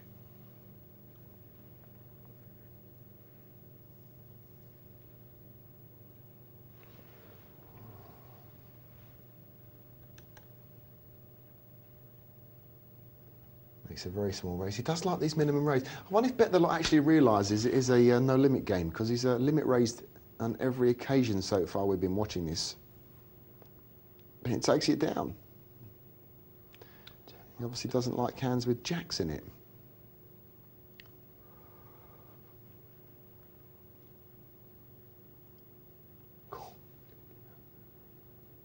Diamond, thank you.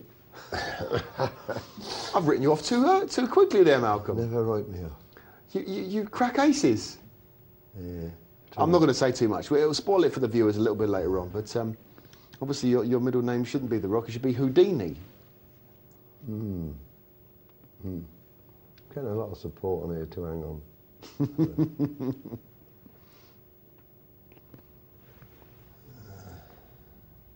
Empty head getting a bit out of shape there. Raising with the queens there, or queen nine, finding Benny pump with the ace king and the big blind. Oh, and quite clearly comes over the top. I think I wanted that all in. No, we really have got to do a miracle. Oh, not so bad. It is now. Bye. 3 queens, they do it big cards against me, I tell you. They really do. I enjoyed that.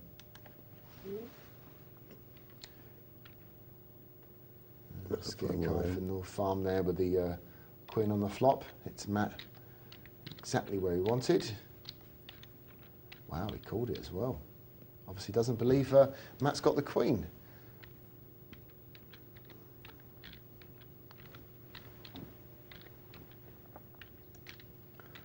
So we'll take one more hand from this cash game, and we'll come back in Vision, do one email, and then go to the MTT. We'll have another look at the MTT in a little bit.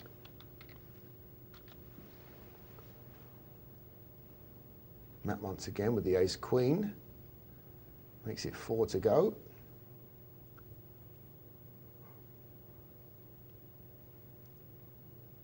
And North Farm calls with the ace deuce. Check.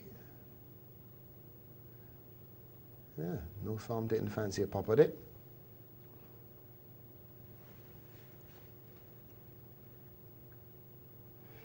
So, there you go. So, Malcolm, are we done? No, no, I'm hanging on. You still in? Yeah, heads up now.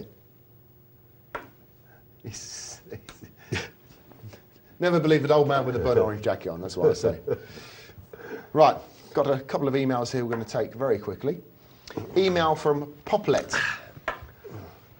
Hi, great show as always. Thank you very much, Poplet. I really need some advice. Well, hopefully it's about poker. Anything else, we're going to struggle. But poker, not a bad place to come. This could be the fine line between me never playing poker again or not. Oh dear. I really enjoy playing poker, but I have to play online as I'm not really a people person, and so playing in a real casino would intimidate me too much, as I've tried it once before. My problem is that I do not trust the online poker sites one bit and think they are rigged, and this is 2 examples why. There is a theme. We've had a number of these emails before, Populette, so I think you know the answer you're going to get. But anyway, we'll read through it and we'll see the evidence, okay? I was playing the other day. I got drawn, you got dealt, obviously, king, queen suited. I made a small raise and got one cooler. Flop came out, jack 8-5. The guy who called me checked. I didn't have too many chips. It left me about 480. I went all in. He called me. When we turned the cards, I've got king, queen suited, and he turned over queen 7. The turn card came out and was a 9. The river came out, it was a 6. He won with the straight. Okay. So, what I want to know is, what have I done wrong in these hands? This happens to me 90% of the time I play online at any of the online sites. I've tried loads. It doesn't matter whether I slow play my hands or I go all in straight away. I always get one caller who is nothing compared to me, but he always wins 90% of the time and knocks me out. I cannot win. I also cannot see what I've done wrong. Surely I shouldn't be folding pocket kings pre-flop, should I? No? No, you shouldn't. Definitely not. That's why I'm saying online poker sites are rigged. Okay? Unless, of course, I'm the unluckiest guy in the world. Please give me your opinion. This is very important to me. As I said, I'm thinking of giving up playing altogether, which will be a shame, but I cannot see how I can win any money at the moment. I feel I know how to play the game properly, but cannot win like this. Regards, Populette. Now, Populette, look, okay, online poker. You know, is it fixed? Absolutely not. Now, not going to mention any names, but there is a rather large online poker situation, a poker site that recently floated on the stock exchange. To give you some flavour of the level of rake, when I say rake, is the gross profit it's doing around the world. It works out to be $1.4 million per day in rake. $1.4 million a day in rake. Now, that is purely and simply by facilitating poker players to sit round a virtual table and play against each other. Why would they want to try and upset the apple cart, fix it, rig it, make sure aces against kings, etc., just to make sure you go broke? It's not going to happen. They are audited by some of the biggest accountancy firms in the world, okay, on a regular basis, and these reports go out to the City of London, which, you know, is a very high level of scrutiny on all of these sites, especially the online poker ones, which, you know, it's a pretty new, evolving market. So I'm sorry, I just cannot see why they would do that. Now, look, you may be going for a bit of a bad run, okay? You may have had some bad beats, you may have got your money in with the best of it and you got outdrawn. We've all gone through it. And you start to lose a little bit of faith with your game, poker in general, etc., etc. But Populette, look, let me tell you, absolutely categorically, it's not the sites, okay? And I don't know about you, but do you believe you're a very unlucky person? Do you believe you get more bad luck than most people? I would say that luck is, you know, pretty much across the board, level in all parts across, you know, the human race. Well, maybe. I'm just, you know, I can't see that, you know, you would get more bad luck than anybody else, put it that way. So, I'm sorry, I just cannot go along with that one. I'm sorry, I can't agree. It's, I hope, you said it's important to you, okay? Well, look, if you enjoy playing poker, carry on, okay? Carry on, maybe take a break for a week or two. Let all those bad beats just kind of, you know, filter out your system. come back to it after a couple of weeks, come back to it nice and fresh. Now, you've not mentioned in here what kind of levels you play, okay? You've not said that. Now, you may be playing too small. If you're playing too small and people are playing, you know, it's all very small stakes, you might find that you're up against players that, you know, or free rolls or, you know, very small sit and goes where maybe it doesn't matter to these people. They're calling you down with Queen 7 just for, you know, because they're having some, you know, having a bit of fun. This may be the case. But it'd be a shame to lose you from poker if you are enjoying it. So, Poplet, thanks very much for your email. And, you know, stick with us. Both on Poker Night Live, obviously, and you know, online poker. It's if you enjoy it, carry on. If you don't, I don't know, take up origami or something. I don't know, something else. Anyway, we're going to have a very, very quick update on how Poplet got in contact with us, and also how you, the viewer at home, can get in contact with us here at the studio. Barry the Bully Martin and Mr. Malcolm the Rock Harwood in attendance right through for the next 2.5 hours or so. One way is to text us here at Poker Night Live. You have to use the word poker in your text, and you use the numbers 84222. That's poker to 84222.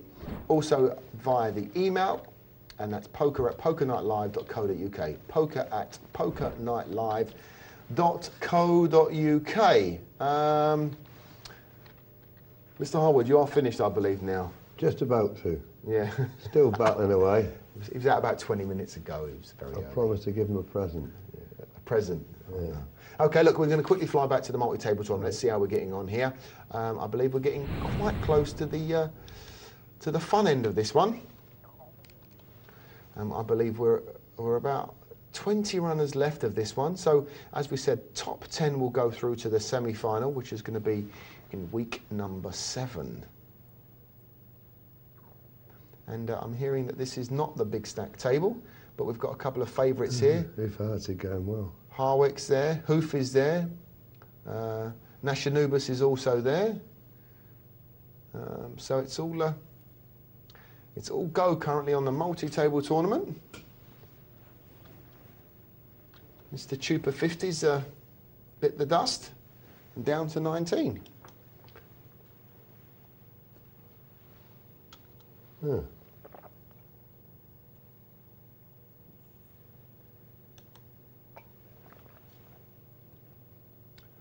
So as we said, this is it's a little bit different this evening on the multi-table tournament. It is the qualifier for the Poker Bowl. So top 10 will go through to the week 7 playoff,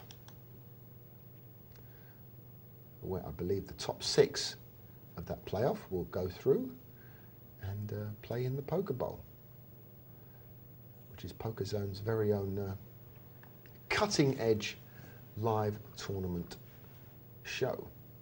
And I believe they have some fine commentators on there as well on that particular show. I play better when I'm trying to lose my chips. Really? I don't believe it. Who was on that show, do you know? Or Which is one? it going to mix with the Poker Bowl? Who's going to be doing it, do you know? The final? The final. commentary. Well, it's usually, most of the time it's either myself or Dr. Tom does a commentary. So Is he back from Reno? He's been in Reno. he has. He's been undercover. Did he do any good? I don't know. I really am not sure.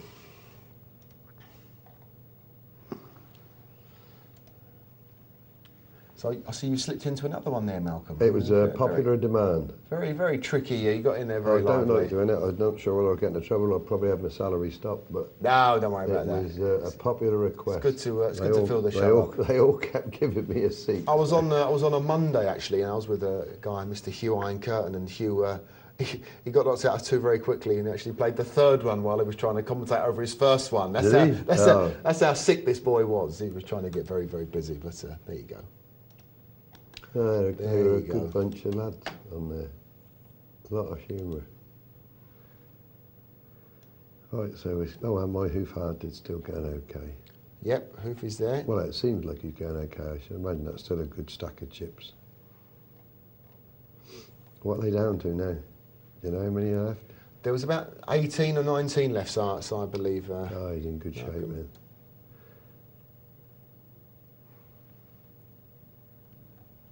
Yeah, 18 left currently. Do you know what the average chips are? No idea. Yeah. No, I'm not really sure, but this is the small stack table. Oh, is it really? Yes, this is the small stack table. Probably been quite a lot of rebuys then. I should imagine.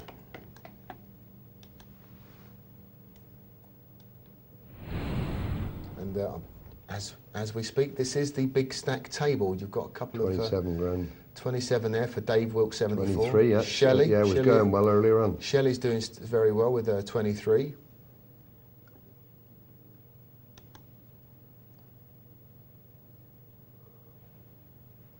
Unlucky man. And Dave Wilkes been... Unlucky, full house. Dave Wilkes been, you know, pretty chipped up throughout this multi-table tournament, actually.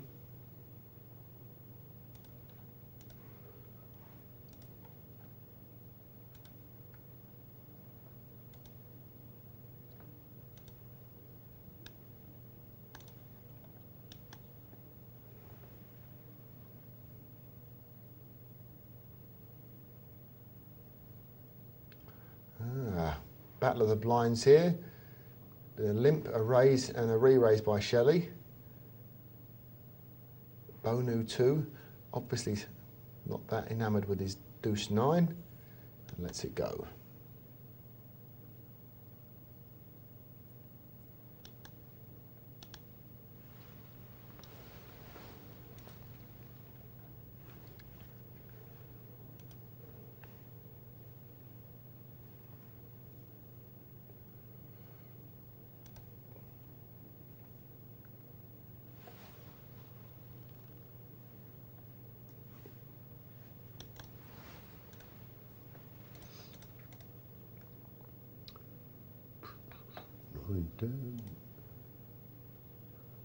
I probably should be playing it very cagey on this table actually, because there's a couple of got a couple of short stacks here. You got but the other one five, particular. the other five are.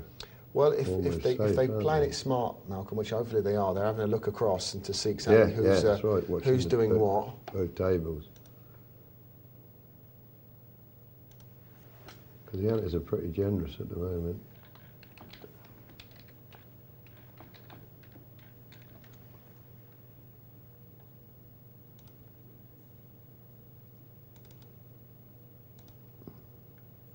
Yep, there's a lot of folding going on now.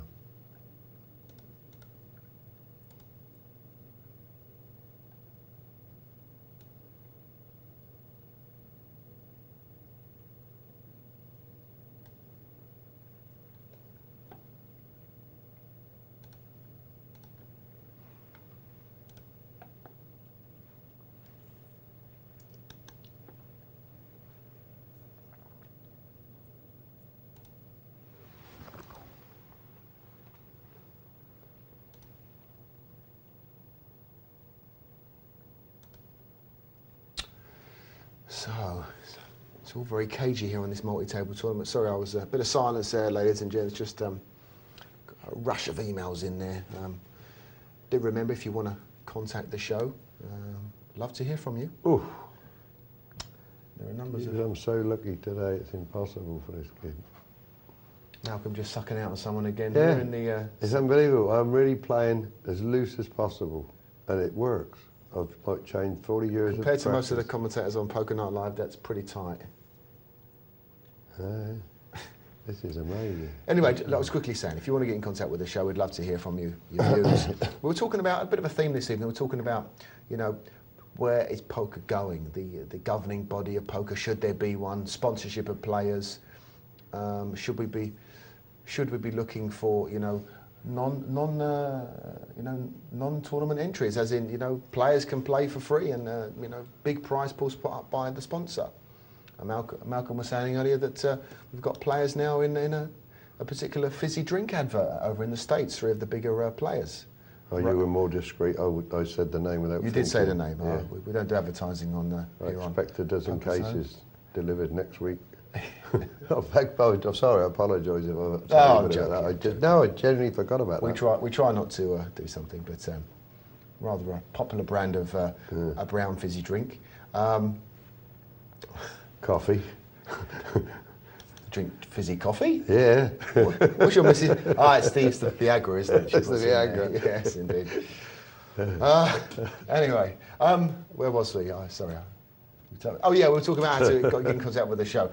So you threw me off totally with the fizzy coffee. You can text us. It's actually one very good way to get in contact with us. And there we go on the screen. Text the word poker to Poker Night Live, and that's poker 84222. That's 84222.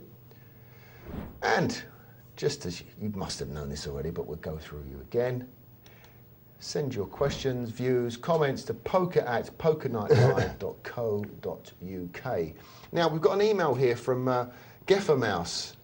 Oh, this is a lovely gentleman. Yes, you met him, I believe. Do you want to? Yeah, read his email. I will, and you can comment on it and stuff. While you're out drawing people, I'll go through it very quickly.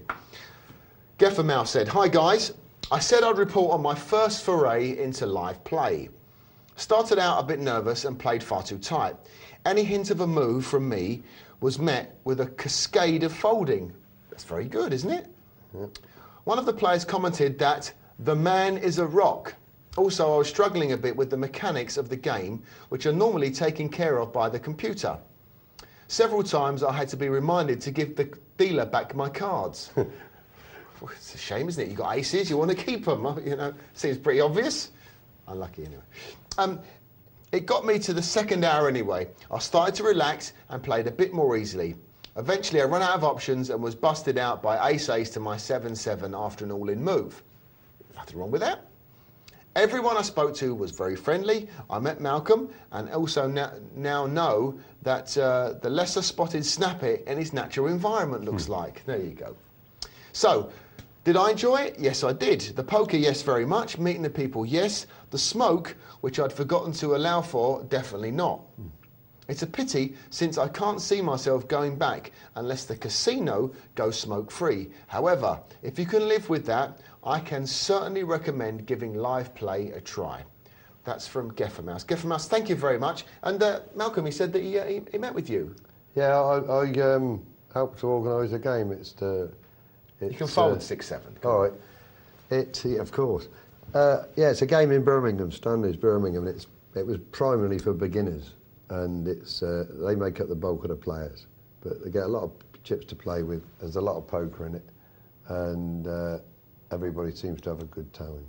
Strict rules on behaviour. It's very well behaved. And Geffermouse, you said he was a lovely fella. He turned up. Yeah, he's got an illness which makes things quite difficult for him, but he doesn't seem to bother him. Mixed in well, and I'm sorry about the smoke, but unfortunately that's what it'll be like for at least a year until they bring new. Not all card rooms. This particular one, most people like the smoke, so. No, some card rooms are, they've already taken the plunge and making some of it smoke. But we did have a little vote on this, and it turns out that the majority of the original players all like to smoke. So there was a lot of point in banning it if the majority of them wanted to smoke. There you go. Personal, preferences for the casino. Some do, some don't. But I'm glad he enjoyed it, and it was really nice meeting him. Well, Geffermouse, when the casinos or all the public places go completely non-smoking next year, maybe a perfect time for you to enter the live foray once again. So thanks very much for you sending us the email. Now we have.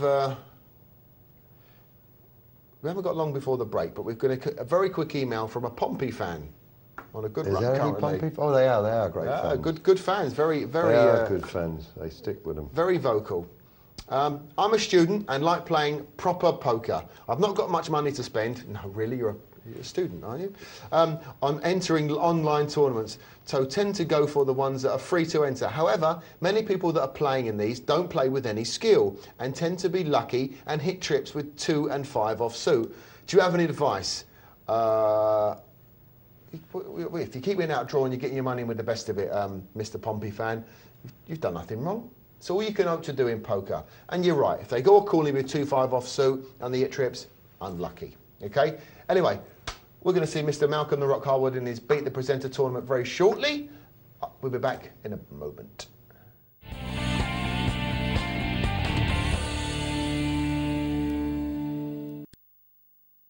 Hi, welcome back to Poker Night Live. I'm Barry the Bully Martin. joined by Mr. Malcolm The Rock Harwood, who's still playing his... part-time. Second, yeah, part-time. See, he comes along, plays a bit of poker, has some fun, chills out, and doing a little bit better in this one. That's why we've kind of gone over a little bit, but we're going to... as soon as he's finished this one, we'll go back and see how Malcolm get on and beat the presenter this evening. Now, we're going to have a quick look. I'm not sure what we're going to look at. What we're going to look at, chaps? We're going to have a look at an email before we go back to the multi-table and also the cash game that we was looking at a little bit later on. Okay. Now, carrying on from the theme that we said a little bit earlier about, governing body, regulation of rules, etc., etc. This is an email from Andy. Got him. We've done Andy already. He got lucky. You finished? I got lucky. Okay. I was so lucky. I was so lucky. He was lucky. I must tell him that though. That I've won it. Oh, it's not all in. Beg your pardon. He had more chips than me. I haven't finished him yet. Careful. How about it? I presume too much. Look, you're giving it all away. All right. No, we're not going to see this one, though. I can see why you don't. I can see why he doesn't play live poker anymore. Yeah, we're watching this one as well. You know that. I didn't think we'd have that. Okay. Yeah. This is it. Aces. It's going out live. It's going to fold all right. now. That's okay. I don't mind. He's all in. Dear. He's all in. He's just broke them as well. Unbelievable. She's great. He did it again. Don't you love live TV? There you go. Right. It's an email from Andy. Hi, guys. For the first ever poker game, I jumped into a 15-cent, 25-cent cash game. And after 3 hours, I made a 25-cent profit. I could have been better. It could have been better, but I kept on losing money by getting attached to hands, even after missing the flop. I discovered it's great knowing the theory, but a lot more difficult to apply it. Look, Andy, you played for 3 hours. Did you enjoy yourself? If the answer is an affirmative yes, then you still made a profit. It sounds like a cracking 3 hours, okay? Look, if you've started to analyse already your play about missing the flop and I'm getting attached to hands, then you're on the road to improving your poker game, because analysing, reanalysing, looking at your records, understanding how you played, what hand you played really well, what hand you played badly, and going over them and over them and over them is the only way you're going to improve. And just by this kind of 4-line email you sent me, sounds like you're already on that road. So well done and hats off to you, sir. And of course, you're going to have to let go of a hand you've attached to. And it all depends how you're playing them. If you're playing them very aggressively, there are certain times you can actually get away with it, but there are certain times you're not. Especially in a cash game, you're going to have to play a little bit more carefully, shall we say, in the long run to be a consistent winning player. But you're right about it being very difficult to apply. Like we said, I know Malcolm and I were talking a little earlier about applying the differences between tournament and cash. There are subtle differences, but something that you're going to need to learn very, very quickly. So, thanks very much for your email, Andy. And hopefully, after 3 hours play, the next time you sit down, you'll turn a little bit more than one big blind profit, which it's not a bad return, is it? Three hours play, one big blind profit. It's all right if you're playing 10,000, 20,000. Well, you wouldn't be really interested though, would you? No, 10,000, 20,000. No. Because you're not going to sit down with... No, obviously it's all relative. It's not a good return, is it? No, not really. Not really. Now, well, we've got a couple of emails, but we'll come back in a bit because I know we really want to see how Malcolm got on. He played 2 events, 2 sit and goes for us, and the first one, it wasn't so successful, I believe. I'm not sure, but we're going to find out very, very quickly. How big was the first one, Malcolm? Was it a $5? That's all I could afford. $5. So the Rocks got involved in a $5 and a $1 sit and go, and let's go straight to it and see how he got on.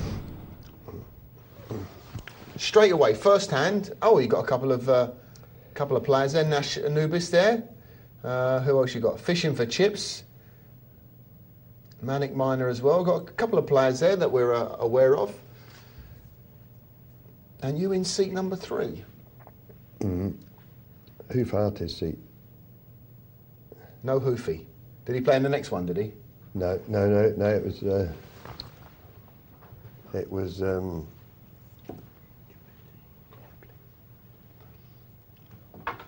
Oh, it's going to be a tough one to lay down. QP Woe nicked your big blind. Would you see that? what did I have? I can't remember. You had 9-6 or some filth, and he had 10-8 or something. But it's funny. It's quite a theme actually with the presenters. You get a lot of people going on there trying to pull a few strokes on you here and there, which is good because you can get paid. I mean, I'm really must admit, when I'm at home, I can concentrate really well. I find it very difficult to concentrate on what I'm doing, especially with the chat, because I like to see the chat because it's all part of the show. And they were a great bunch of guys on this one with the chat. But as you said, with my one finger, I really struggle. And normally, when I'm at home, I ignore the chat. You turn the chat off, do you? Usually? Well, I might not necessarily turn it off, but I just don't get involved. And I'm usually playing more than one table, so I really haven't got the skill to do it. Bit of Broadway straight for you there, Malcolm, with the Jack 10. That was the highlight of this game. Really? Oh dear. Well, as far as the hand was concerned. Okay. It's amazing how things can change around in the course of 2 games.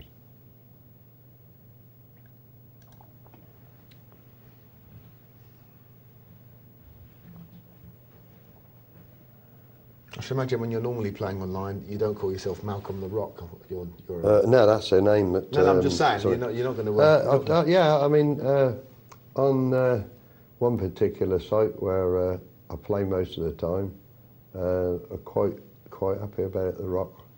Yeah? But it's a pretty generic poker name, isn't it? It's not as though you're not going to give too much away. No, but anyway, it's on there. And the other sites I play under Kimzo, which is a combination of my 2 daughters' names, Kimberly and Zoe. That was when I first went onto the net. So, but it wouldn't matter whether you did have a name, they still chuck money. Nobody bothers whether you're a rock or not nowadays. It didn't seem to be on the net anyway. You got a good record in the cash games online? Yeah, 27 months without a loss. Really? What, a session? I'm really proud of that. A session? 27 months. Without a losing session? I've never had a losing month. Ah, losing month, okay. Yeah. You've had losing sessions? Oh, of course. Yeah, I was going to say. Yeah. That's really impressive. It's still pretty good. Yeah. Not big, but it's still pretty consistent. So I'm quite pleased with that. The last 3 months has been a struggle. I've really struggled. But this is, for anybody out there, it doesn't matter how well you play or how badly you're going to hit a bad spell. And the last 3 months I've been playing games which I think have been the easiest games I've ever played in. I've been playing in Omaha high-low games. And I really have struggled the last 3 months to stay, just to, well, virtually break even. They have been winning months, but it's almost like you said about playing 3 hours for 1 big blind. For the time I put in, it was crazy. But these are what you have to go through. Yep. And you find often when you look through your records that probably 80% of your winnings for the year came in one glorious 5-week spell or 5 weeks with the winning weeks, the big weeks. And that's what poker's all about. Playing, keeping out of trouble when it's not going well, and really capitalising when it goes your way. Yep. You'd like to know when the 5 weeks are coming because you can have the rest of the year off. Yeah, but, you know, and play all day. I've kept records for 40-odd years, I've still got them. And it's never been a year when it's been boom, boom, boom, boom, boom, boom, boom. There's always been a key part in the year when it's either gone right or in a couple of years where it went badly wrong. So that's, you've got to be patient. You know, and this run will end that I'm on at the moment, which is not a good run, it'll end. Hopefully sooner than later. I mean, I hear people complaining, I haven't had a car for 3 days. I mean, I don't know how long you've played, so I've played a long time, but you can go months. I know. And it won't go, and your game will drop. I don't care how good you are, the longer the spell goes, your game does You get gun drop. shy, don't you, eventually? You begin to play so defensive, and I mean, you don't want to see a flop, and it's weird, you know. I mean, I don't really believe that being positive can make the cars change, the actual cars change. But it makes a difference on how you play. But it certainly makes a massive difference. And people, when they begin to see you losing on a bad streak, they do target you. I mean, you know, you do see people out of form and probably playing a little bit under par, and they go for you.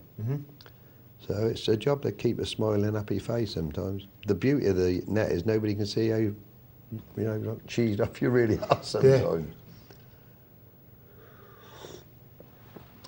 But it's all part of the game. Yep, that's why I think people love poker so much. It mirrors life in so many ways, you know? The good, the bad, and the... I mean, I've had 3 months of not particularly enjoying it at all, because it's just been our graft. And you know what, we'll see this game here, and the next one. It's been the most fun half an hour I've had on the net for 3 months. Right. I really enjoyed it. Well, I see you tapping away furiously there. Nah, not furiously either. Well, for a one-fingered typer, I kept you've getting done very cramped well. in my finger. But I really enjoyed it. Yeah. Right, well, as you can see, very little's happened.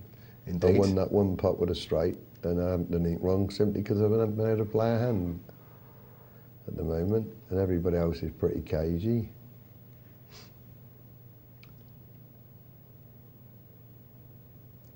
Yeah, there is quite a lot of play in these sit and goes, isn't there, early stages. The blind's very small. And then it suddenly gets out of control. Well, yeah, if everyone plays too tight in the early stages, you get to that 81, yeah, 60 that's or a weird something. thing. You play tight early, everybody started playing tight early, and it still, it goes against you in the end, because then all the lot of you are having to play rubbish. You end up playing cards that you've passed before, because the antes get to you. And this was particularly tight start, but there again, now I'm looking, there's not much out, is there? Nope. There's not much out. Well, unless you call a Broadway straight from Russ. Well, yeah, but I mean, that's not too hands. He's not. No, he's not going to get paid, is he? From his, from a Malik Minor with a Jack 10 there against Gain, Russ. there's nothing really going to clash, is there? Well, fishing for chips. We saw him play a little earlier. Once again, rocking it big time with the King Queen, passing it very quickly. This is when on the button, you're going to fancy a little move? No, this one I dozed off. I think I was trying to write thank you in, and it took me that long to write thank you in. You got timed out? I got timed out, that's the honest truth. There were, how many characters was that? 2. 9, 2. Oh, TY. Yes. If I'd have run it before, I'd still been doing it. I think you're going into the bank, trying to, into the bank of time, trying to figure out what's going. In fact, you could have quite easily nicked it with the 2 hands behind you. Yeah.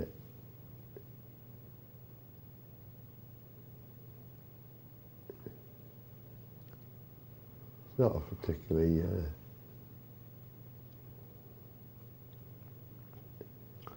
interesting. Nice little minimum raise there from Poker Milk. Yeah. You may have figured this one out perfectly. You did as well. Yeah.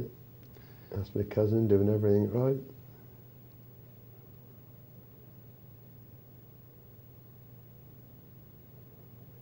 I can't remember what is it here, but I can't imagine me not raising this. Yeah, it's all a bit of a blur. I think I'm still trying to finish off the thank you note here. Yeah, still looking for the why. Just managed to get back in time. Maybe I didn't. Yeah, I think this was when I was having one of my... You'd have probably got away with it as well. Yeah, I know, the rubbish I would the... raise this. I think this was when I was timed out, and I didn't realise I'd been timed out. That's genuine. I would have raised that anyway. But I think it was when the chat box was going wild. I've played a few of these myself, and I must say they're great fun to play just purely for the chat on the table. Well, I say it was a bit too quick for me. It's good fun. But I mean, I don't know actually what the view is of our programmers. You know, whether you're supposed to play to the best of your ability, being as we give advice on here, make it a bit of fun for the players that are playing against us, or get involved in the chat. And I think you should get involved with a chat. Me too. They've taken the trouble to do it. But I know when I play, I've played 3, I think now, and I'm so badly want to win. Yeah. Just purely for the well, for the I mean, fun of that's it. what makes us winners anyway. I mean, I never, even if I'm playing my daughters and that, I still want to beat them. I never want to make it easy for them. No, what's the point? But I must say, the 3 I've played, which is strange for me, it hasn't really bothered me.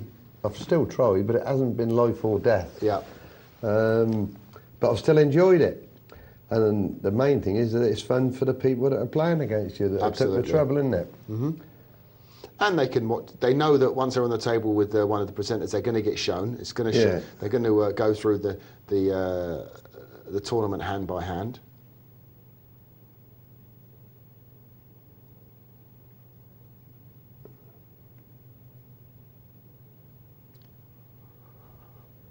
But there's a little bit of a fluky one. Always nice but to still, see 6 deuce. Nothing's happened to you. Finally, an ace king's turned out, and every king in the pack's out, or 3 of them. Yeah, he's not going to get any business here, is he? Can't see it. Not having raised in first position, which he was right to do anyway. Mm-hmm. I mean, there was definitely nobody on this table throwing the chips away. That was sort of quite obvious early on. Another ace king here. Pocket 5s for Nash, though. And I'm getting unplayable hands out at the moment. See what Ross wants to do with the... but things have improved. Minimum raise from Russ. Very, very sneaky.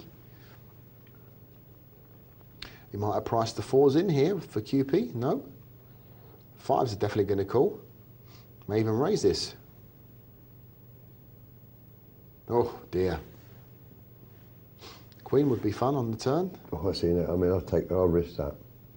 I'll risk the flush. I'll risk everything. Yeah, I'm going to check that. What, with your ace king? No, with the pack. Oh, the 5s. Yeah, me too. I'd probably... I mean, having hit the 5s, I'm going to see if he'll bet, and then I'm going to push him in. Oh. Yeah, I mean, it's where. But the point is, he might have got it. It's possible if he'd have checked it and there'd have been a bet from Russ, and then he'd have moved on, and he might have put his hand down, Russ. See, if Russ moves in here, I think he'll definitely get a caller from Nash. Oh, I can't. I mean, this is all going in, whatever happens now. But nasty.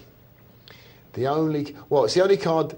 I think an ace or king comes. Russ is going to do his stack anyway, pretty much. But that was unlucky for Nash. But I still think he should have checked it. Let the bet come. There would have been a bet. Then moved all in. He might not have called it in at that stage. It cost him $1,000. I think he invited trouble. But hold on, if Nash then checks and Russ puts a bet out with just when he's missed with his ace king, Nash comes over the top. He's more likely to fold at that point, isn't he? Don't you think? But I'll be happy that I've taken some money out of him. Right. Because I think he'd bet the ace king. Well, that does. It's nice. I think it's quite a nice play to lead out as he's done. Well, it can be deceptive in as much as you haven't got the 3 5s. Yeah. But, I mean, I must admit, I do like trapping if I manage to hit a set, and I'll take a chance on it. Slightly scary board, was it? Look, another quite Broadway straight. Board. Look. Oh, sorry, I'm looking at the I mean, review. I'm not in a different business if it had been playing no limit, hold them in a cash game. I've got a chunk of money in it, then it'd have been a different thing. Mm-hmm. But this is a sit and go where you're trying to get hold of some chips early on, and you're not going to get many hands. I want to gamble with when I hit a decent hand. Yeah, they don't come along too often, do they? This is a nice one for poker milk, isn't it? What a lovely position. Slow played his aces. Look, he's got everybody putting their money in. I'd come over the top now, I must say. Oh, the lot goes in there because they're all committed. Well, one's all in, and I can't see the ace Fishing king. for chips ain't going to pass, is he, with his ace king? So this Christmas, look at this, ace king. I mean, this was beautiful. Perfect hand to be up against the aces with the ace king, especially when there's a king out there already. Oh, as it happens, this is a great pass. He may. Did he pass this? Did he? I don't know. Yeah, he did. Look at that. It was a great quality pass. I remember seeing him do. I mean, I didn't know he had ace king at the time, but I think he put on the chat box that he did, and it was a good pass. Wow. Absolute rock pass there from Fishing for Chips. Well, at least, Malcolm, you weren't last. Oh, I've never been last. Not so. I've got to have aces cracked to be last.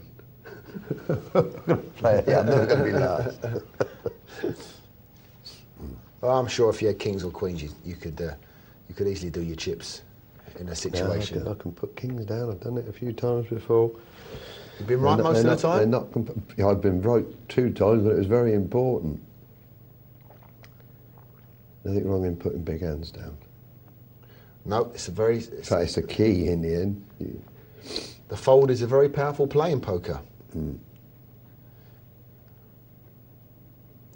Now, here we go. It's starting to make a move now. Look. I finally found an ace. Well, you found an ace up against you that you got dominated, which is handy. Although you don't want too much action from the A7. No, I just want to break the run. I hadn't won a pot since I had that straight. And I wanted to find out whether I'd now got a good table image and they would start putting hands down against me. I've only played, I think, 1 hand until then. Desperate to call in, double top was. So we have a look at some stats here. That should be interesting. Pre-flop folds. That's about right. I'm upset I'm not top. Well, you're joint top with double top and fishing for chips. And we've already said fishing for chips was an absolute rock, and he made the ace-king lay down, which was very impressive. We've got Poker Malcolm Russ. Well, Poker Malk's right loosey-goosey. But he has had, no, not necessarily. He actually shown some good hands. He's had aces twice. But he's still played, you know, he's still been in over half the pots. We haven't played that many. No, but what's the blinds? I'm not suggesting 2040. He must have played 18 hands. I mean, you're right. He is playing a big proportion, but he's had some cards. Yep. But going back, you are definitely top of the rockometer. But I wouldn't expect you to be anywhere else. Actually, you wait till you see the next game. You take a picture of it. Really? Yeah, show it your grandchildren. Okay. See how many times I pass it. I'm going to take a picture of it and frame it.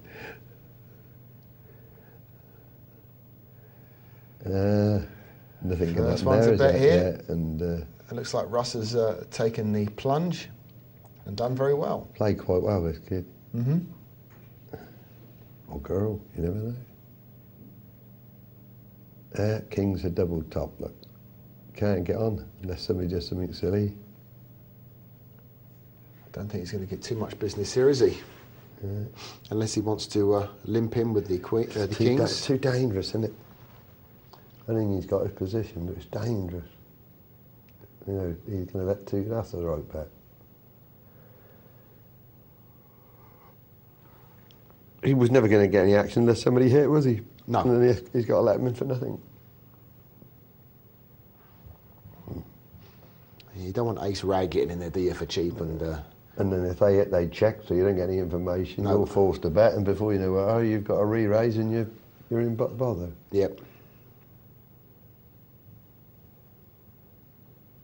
See, there's some poor cards coming out on the table, isn't there? All round. Yeah, there's not been much. It's the second time that Cupid's had a go at your big blind. Yeah. Obviously. Getting conscious of that.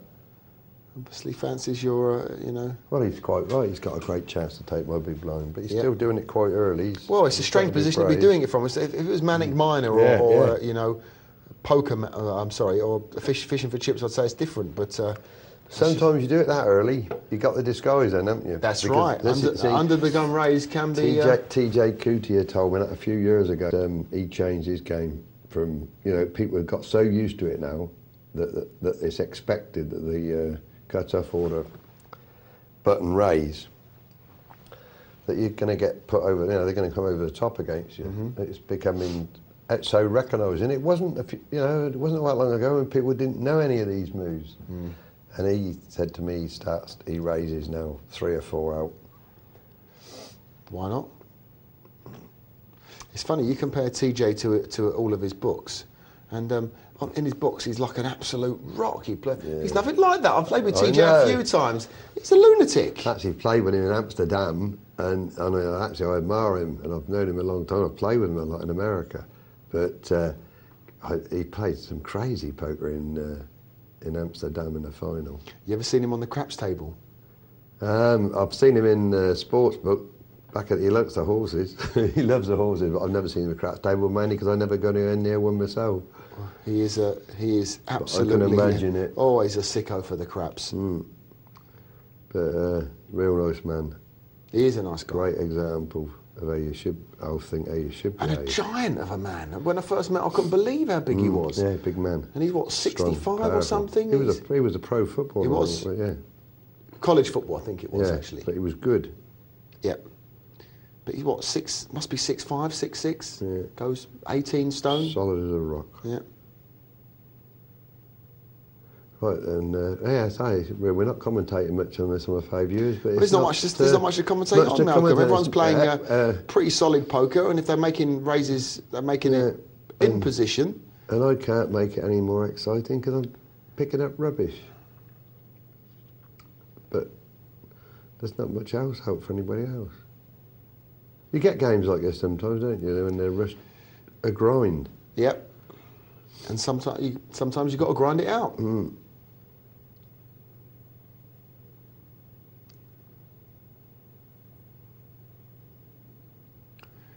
So a couple of the Chipley's poker Malk has played a lot of pots pre-flop, as we see in the stats, and fishing for chips. Look at that, absolute.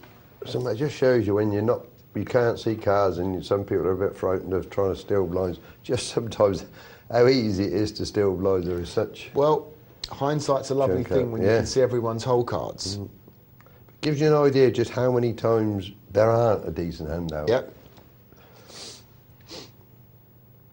And that's why I was, I don't know if why you was playing, talking about the kind of conspiracy theory of online poker, and it's fixed. Well, better being written there, of course it's not. Yeah, no. And there's no credit, it's collusion.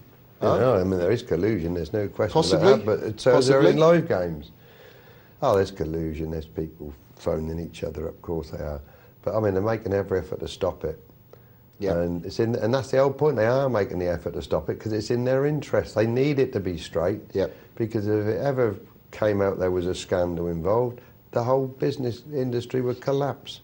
And it's one of the biggest industries going at the moment, I think, probably. It's one of the biggest growth industries going. Yeah, for sure. And they're making so much money that they're not going to risk it all for nothing. And to be fixed, somebody's got to fix it. And by now, somebody would have come out of the woodwork and sold the story for fortunes, or would have sold it to another site or whatever. Or found a way to make a lot of money for it. Or whatever, resigned and carried on playing on that site. So it's just like people in the live game blaming the dealers, or they don't like the casino. And it's not just other people, it's me. You're always trying to find some reason for maybe playing not at your best, or to excuse your bad luck in some cases. It's human nature not to blame yourself. It's just a lot easier to blame a computer, isn't it, or something you can't respond to you. Hit straight. The players, the sites are straight. Yeah, it's not. It's not. The I feel much more comfortable playing in a tournament on the online than I do live. When I've seen some of the strokes that are pulled on, in live games. Yeah. Passing chips, not betting with each other. So you played with Koresh then? Sorry? You played with Koresh.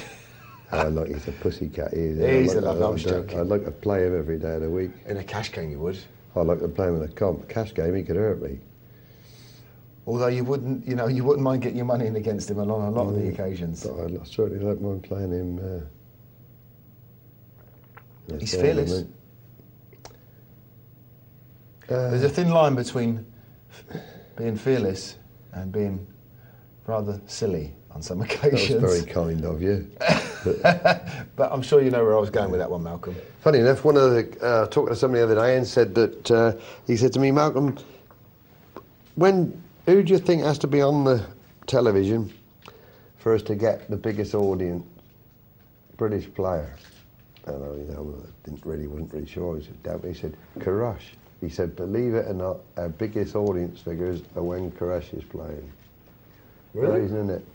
Yeah, which probably means that there's bad behaviour never ever really gets stamped out because the TV need it.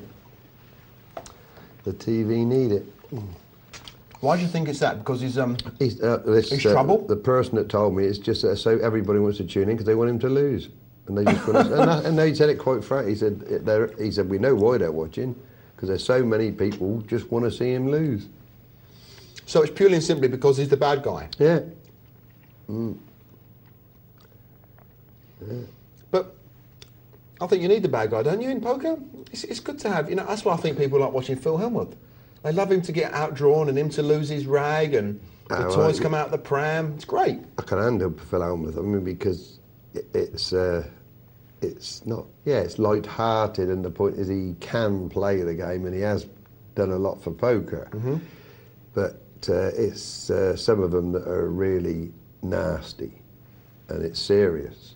This is not an act put on by a few of them. This is their normal behaviour. You know a couple of I'm probably talking about anyway. You know. Yeah, I think it's best that we.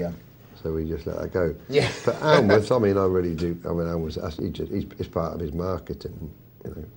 And you're right. The more you actually watch him, you kind of feel that he's doing it on purpose. Yeah. The big blow up, because that's what people want to see. But it never goes too far. No. Or I haven't seen it where it's gone too far on personal abuse. You know, it goes just about the right. Yep. What's reasonable.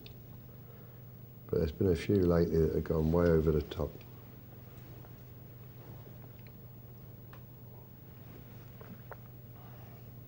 Getting pretty low. Well, I wouldn't say pretty low here, Malcolm, but the blind's at 81.60. Well, it just... You're getting close to that stage whereby you want to start getting a little more creative. Well, I just got conscious that 3 people now have got double my chips. So I couldn't rely on a couple of people being knocked out to get in the money. Oh, look at this. Both got pocket 4s. Oh, that was interesting. I didn't realise that. I also Fishing for chips is been playing very tight, and I can imagine folding this. Yep. Yeah, well, he's all right chip wise, see. So I obviously go all in because the 240 is good enough for me.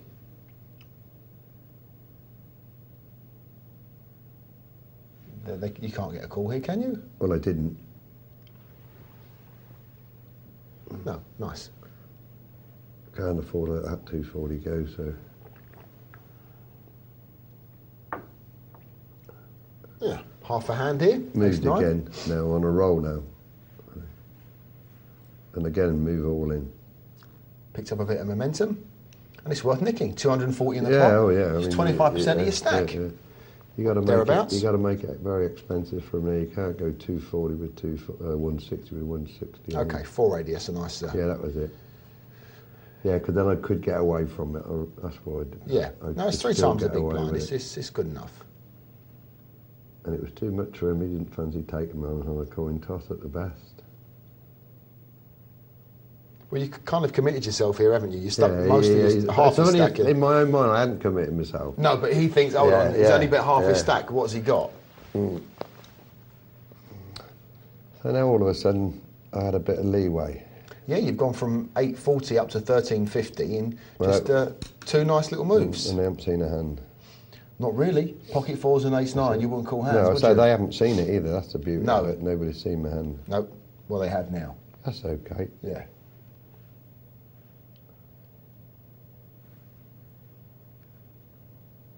Back to the filth. normal, but Yeah. fortunately, I can stand that for a little while. Well, you can.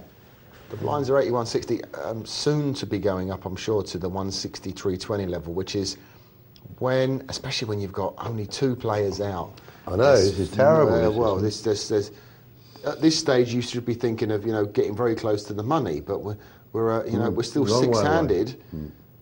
And now it's, look, 163.20, you've got a 30 you're stacking, and there's no one who's massive chipped, as you'd expect with 6 players left. And an ace now is almost becoming impossible to put down. Yep. And if I'm fishing chips, I mean, I didn't know that, but I mean, I can't believe he did that.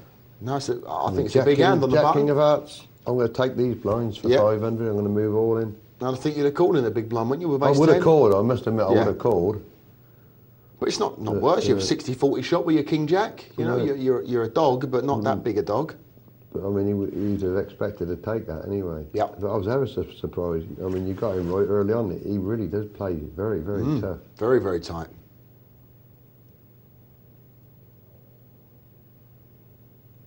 Oh dear. This is when I got the wasn't momentum went. This would have been nice. You'd have gone up to over 2,000 in chips. That pot was the one I needed. You have been you'd have been in superb shape. But bit unfortunate there. Yeah. That was the key pot in the end. And I think it's downhill from there. I've managed to win a lot of pots without shit. Every time when it comes to a flop, I can't win with a flop, see? Well, I don't know about you, but I like winning hands without showing any cards. Yeah.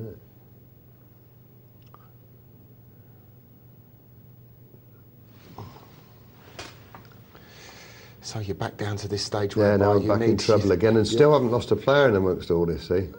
No, I never like ace deuce.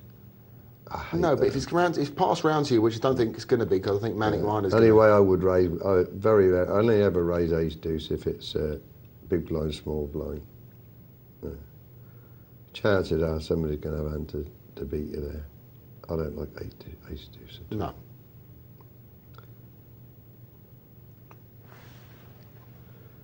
But anyway, he beat me to it, so didn't have to consider that. But now I've gone the lowest stack. No, Russ and double top, but I've got the blinds coming round before. You have. So I always take notice of that as well. But you got ace four. You move in here. It's got. I can't imagine I didn't, but it's all a bit of a blur now. I can't really remember much about what happens. It's a pretty standard play, really, with ace four. I can't.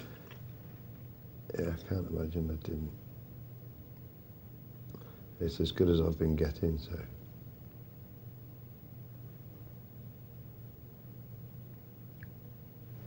$4.80. Yeah, see, it's good. 50%. Come on, poker melt, pass quicker, son. That's it. Wanted to try and take me out then, see.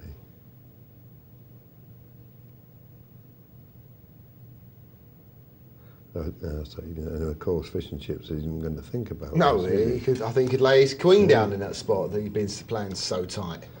So that was one consolation. You do know now that you can get his blind, unless he finds a monster. But unfortunately, what I gained is going to go back in again the next. You really needed to pick those blinds up, didn't you? With the blinds coming round, you couldn't.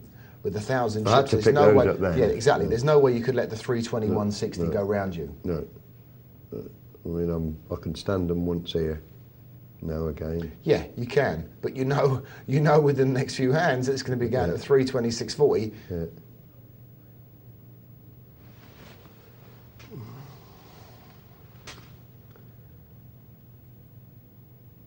It's amazing, isn't it? Look, still unbelievable. Only lost two. Exactly. This is very unusual. Everyone's playing very, very solid. Too solid. If you'd have realised just sort of what was happening here, you probably could have picked up a lot of chips.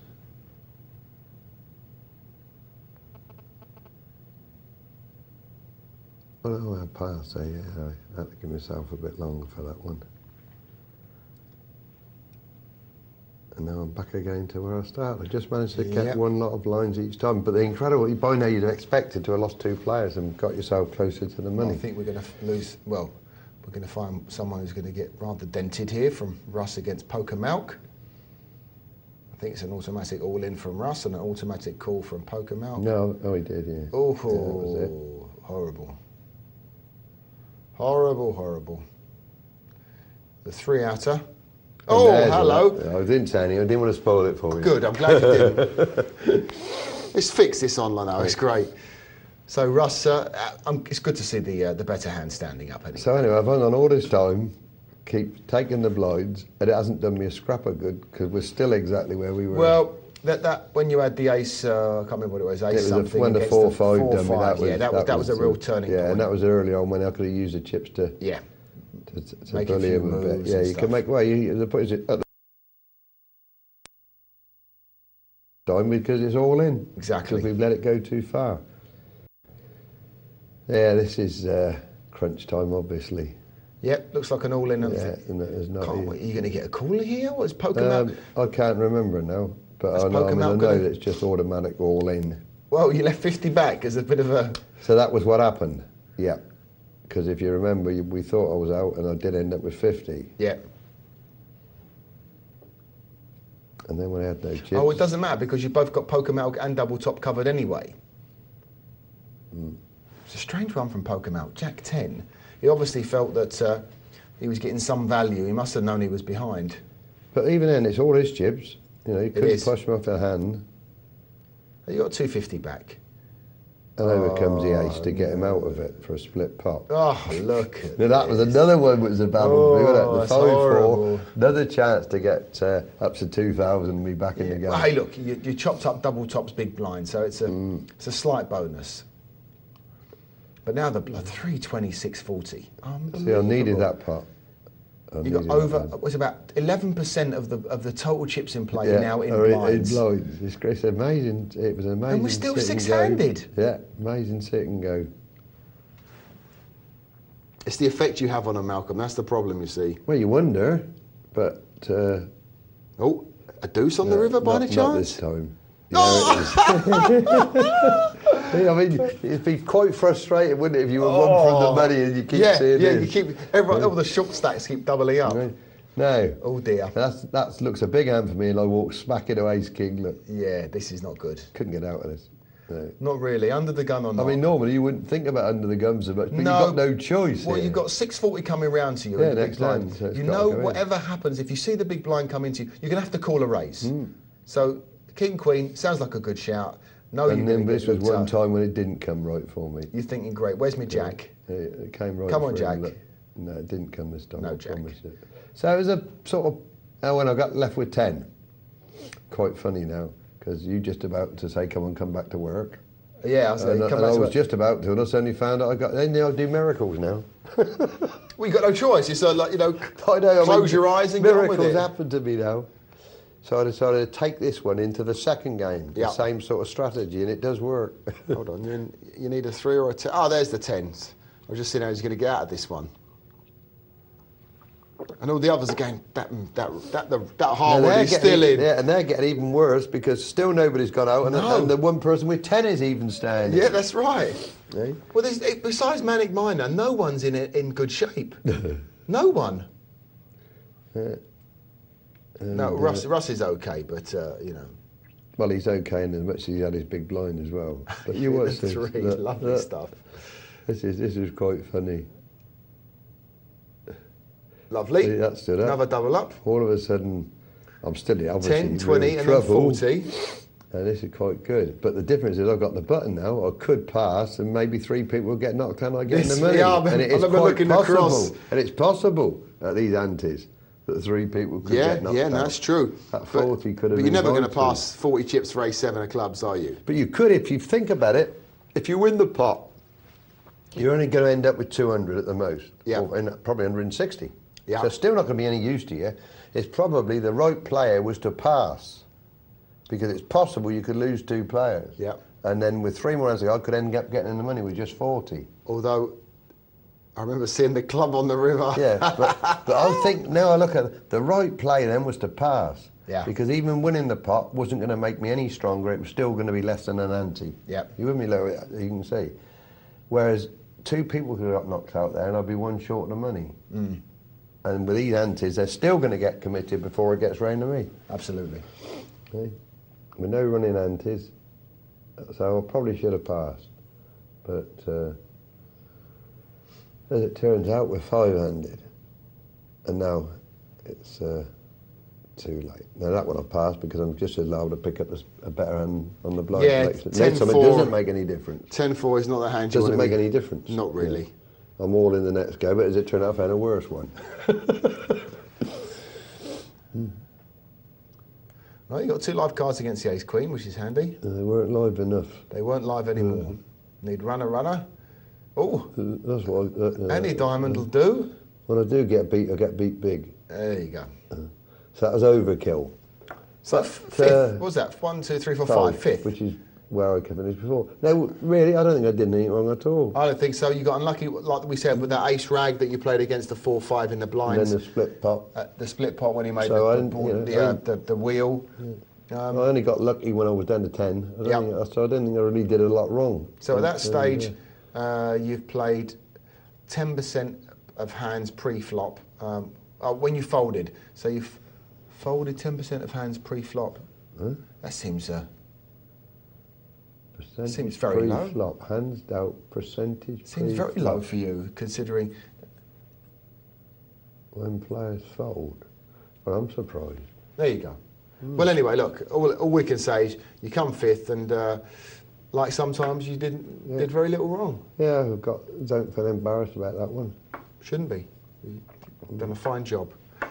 So that was Malcolm playing Beat the Presenter, and we have, before we go to a break, we have a couple of emails here, which I'm going to read. Yeah, okay. Now, I've got an email here from Sarah. Now, it's her opinions on sponsorships. We had a little discussion earlier about sponsorships and, you know, rules about poker and generalisations and, you know, regulatory bodies, etc., etc. This is Sarah's view on the whole situation. Email from Sarah. Hi, guys. Great show as usual. Thank you, Sarah. We were talking about the way poker is evolving. We were indeed. I was wondering how the top players can play their normal winning game if it's not their money they're playing with. There must be some effect on their game when they don't have to pay the buy-in. On the other hand, I don't think that tournament structures, etc., should be changed for the purposes of TV if players are putting up their own money. Well, unfortunately, Sarah, the situation we're currently in with poker, currently I say that, is that poker players are putting their own money, or they're being put into these tournaments by sponsors, or they're paying their own money into it, and they are being, I'm trying to be kind here, but they're being told what the structures are going to be and how the TV tournaments are going to actually be put together, because I'm sure you'll see most of the tournaments you'll see on TV these days, outside of the World Poker Tour and World Series of Poker, these kind of six-handed TV tables where one goes through to the final or goes through to the semi, and there's this, that and the other. We've all seen it. Some people enjoy the six-handed variety. I know it's not something that you'll see, one, a lot on most of the online sites, and two, you very rarely find it in most of the casinos and card rooms around the country in Europe and pretty much around the world. So it's pretty alien. It was a bastardization of the late night poker theme, basically, just to put into a simple context format whereby players could, you know, put their money up, and it would be very easy for the cameras to follow them in the right way. How do you feel about the way it's currently going with current TV situations, Malcolm? Well, there's been a couple lately that I've seen that are beginning to be structured properly, but the majority of them, they're crapshoots, and anybody can win them. You know, you could put a complete novice in, and it's so short and so fast that if you just hit a few cards, you're going to beat anybody. So I don't think there's that much skill in them. So you're saying that these, most of the big events are, say, like £6,000, $10,000 buy-in events, so they're six-handed tables. They're not really built with the player in mind, are they? No, it's just straight. I mean, it's for TV. Now, I wouldn't mind that if they were putting the money up, or adding to the money or whatever. Then it's their programme. But you know, I can't believe that people are standing for it to put them in. Well, they're not. I know a few top players now. They're not so interested anymore. They've had their TV exposure. They don't need it, and they're not going to get involved in tournaments like that. And there's quite a few people that are putting on poker on TV, you know, are struggling to fill the seats. Yeah, they are. And I know they are. And that's why you need the online qualifiers. And if it wasn't for online qualifiers, they couldn't fill them up. And they're having to put a few in. And there's a very big tournament that ran for 2 years, didn't come off this year, because they lost so much money the year before because they couldn't fill the seats. So it might change. So maybe the players are voting with their feet and actually not turning up for these six-handed TV tables that are built for TV only. Somebody said to me, Mark, wow, you know, if some of the top players withdraw, there's plenty more prepared to come in and put the money up just to be on TV. But I don't think we've got to go for a break, Malcolm. Okay. We'll carry on with Sarah's email when we get back. We're Poker Not Live. Barry the Bully Martin, Malcolm the Rock Harwood. See you in a moment.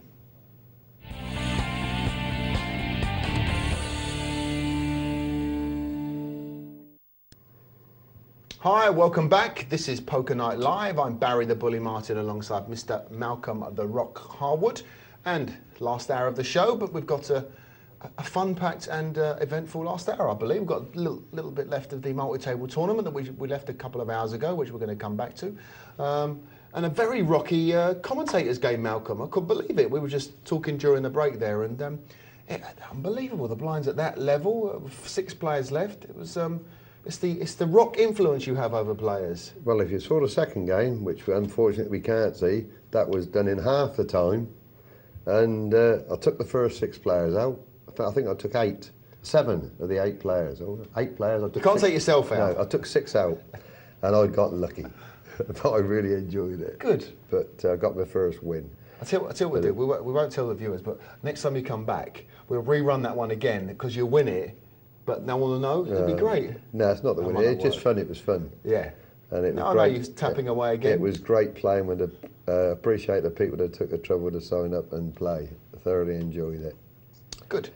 In fact, I like to do an extra 2 hours because we've just stepped outside for a break. It's freezing cold, tipping down with rain, and I got a 150-mile trip back home. And I'd much sooner sit in the studio. Okay, well, look, I like to play some at more 2 o'clock, sit and goes. In about an hour's time when we've left, you can stick We'll sit around. and play sit and goes, all you lads. Fish and chips. And girls. We'll play all night. And girls, yes, indeed. Yeah, I like playing with the girls. I had to quickly cut you off. Yeah, we was talking about Sarah and TV and the way poker is evolving. Basically, quickly recap on her email here. She was saying, is it going to change the game if they're not playing with their own money?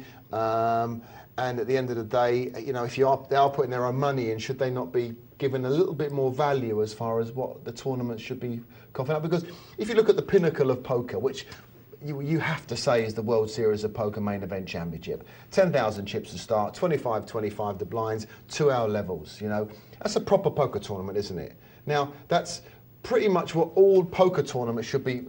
I won't say based upon, because that's not fair, but you know, that is the yardstick that all other poker tournaments should strive to. Absolutely.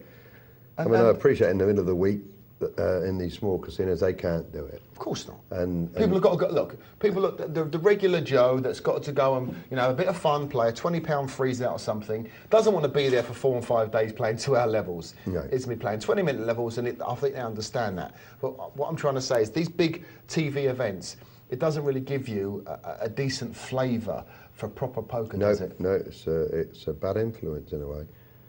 And I mean, I've heard lots of it, so I can't believe it. It's supposed to be a top player. The rubbish he plays with, they don't realise that they're forced into it in lots of occasions by the blind structures. See, that was unfortunate because I know when Poker Night Live, which again, Late Night Poker came out, they had their structure pretty good, didn't they? It was a pretty long event. Though it was only an hour programme, most of the ones I played in, they lasted 4 hours. There was a lot of play in it. And the people that came on later on the show didn't realise just how much time there was. They actually were playing it too fast. And it proves it. There was a lot of time. The fact that I managed to get to so many finals, because I need plenty of time to have a shot. Fast tournaments don't suit me at all. So they had it pretty good. Pretty good idea, and I think it was good television too. It's great television. I really do. I think it stands up even now against some of the best ones, and it certainly beats most of them. Yeah. So they've not really improved on the format, have they? You know, at the end of the day, it hasn't been brought back in that format. Yeah. But anyway, that's gone. Sarah, thank you very much for the email. Yeah, hopefully well that's Sarah. it's given you a little bit of insight into our thoughts about the way TV tournaments are being put together, and hopefully they improve in the coming, the very near future. The coming situations. Right, got a couple of more emails here. Email from 24 Ginger. This is to you, Malcolm. He says, "Dear Malcolm," right, this is, now, he does put a prerequisite. He says, "Please read after Malcolm's second game." Now, we can't watch Malcolm's second game because we haven't got enough time. We've got to watch the multi-table tournament. But you quickly touched upon it that you played a lot differently. Now, 24 Ginger, which was one of the players that you must have knocked out, yes? I must admit, I can't remember the name. Okay. So. He says, "Dear Malcolm, just a quick question. At the start of the tournament, you knocked me out in 2 hands. Can I just ask, was I giving you the odds to call? If not, why did you call? Did you think I was bluffing? Understandable if you know me." The hands in question are Ace Queen versus your A7 and King Queen versus Jack 10, where I came over the top. Do you remember those hands, Malcolm? No. You don't? To be honest, I've probably. Sorry, 24G. I've just been hearing he was in seat 4 in the second one. Sorry for the people. Oh, in the second one is it? Yes. I was enjoying myself so much, and a couple of the players said, "Come on, play another one." And without really getting any permission or whatever, and we're supposed to do the show together, I left Barry in doing all the work, and having decided to play, I thought I really must get this over with quick. And it didn't work that way. So you were really unfortunate. I'm not particularly proud of the way I played in the second game, but it just shows you when you hit cards, you can win. I'm probably going to completely change my strategy now. I don't think so. So you were just a bit unlucky, and I can't really say that I looked at any odds. I just decided to play, and I got lucky. Well, Ace Queen against your A7, not actually the best. I can't remember that one, but there you're going to see I must have got lucky with that one. So look, 24 Ginger. Malcolm said he opened up his full armoury of creative play. And you got unlucky, my friend. So that's all you can really do. Sorry about that. And it would have obviously been nice to see the second one, but we really haven't got time. We've got to go to the multi-table. And a number of other things. Now, have I got time for one more email back in this? I think we've got one more before we go to the multi-table. And this is the email from Nash Anubis, who we've seen a couple of times this evening on the show.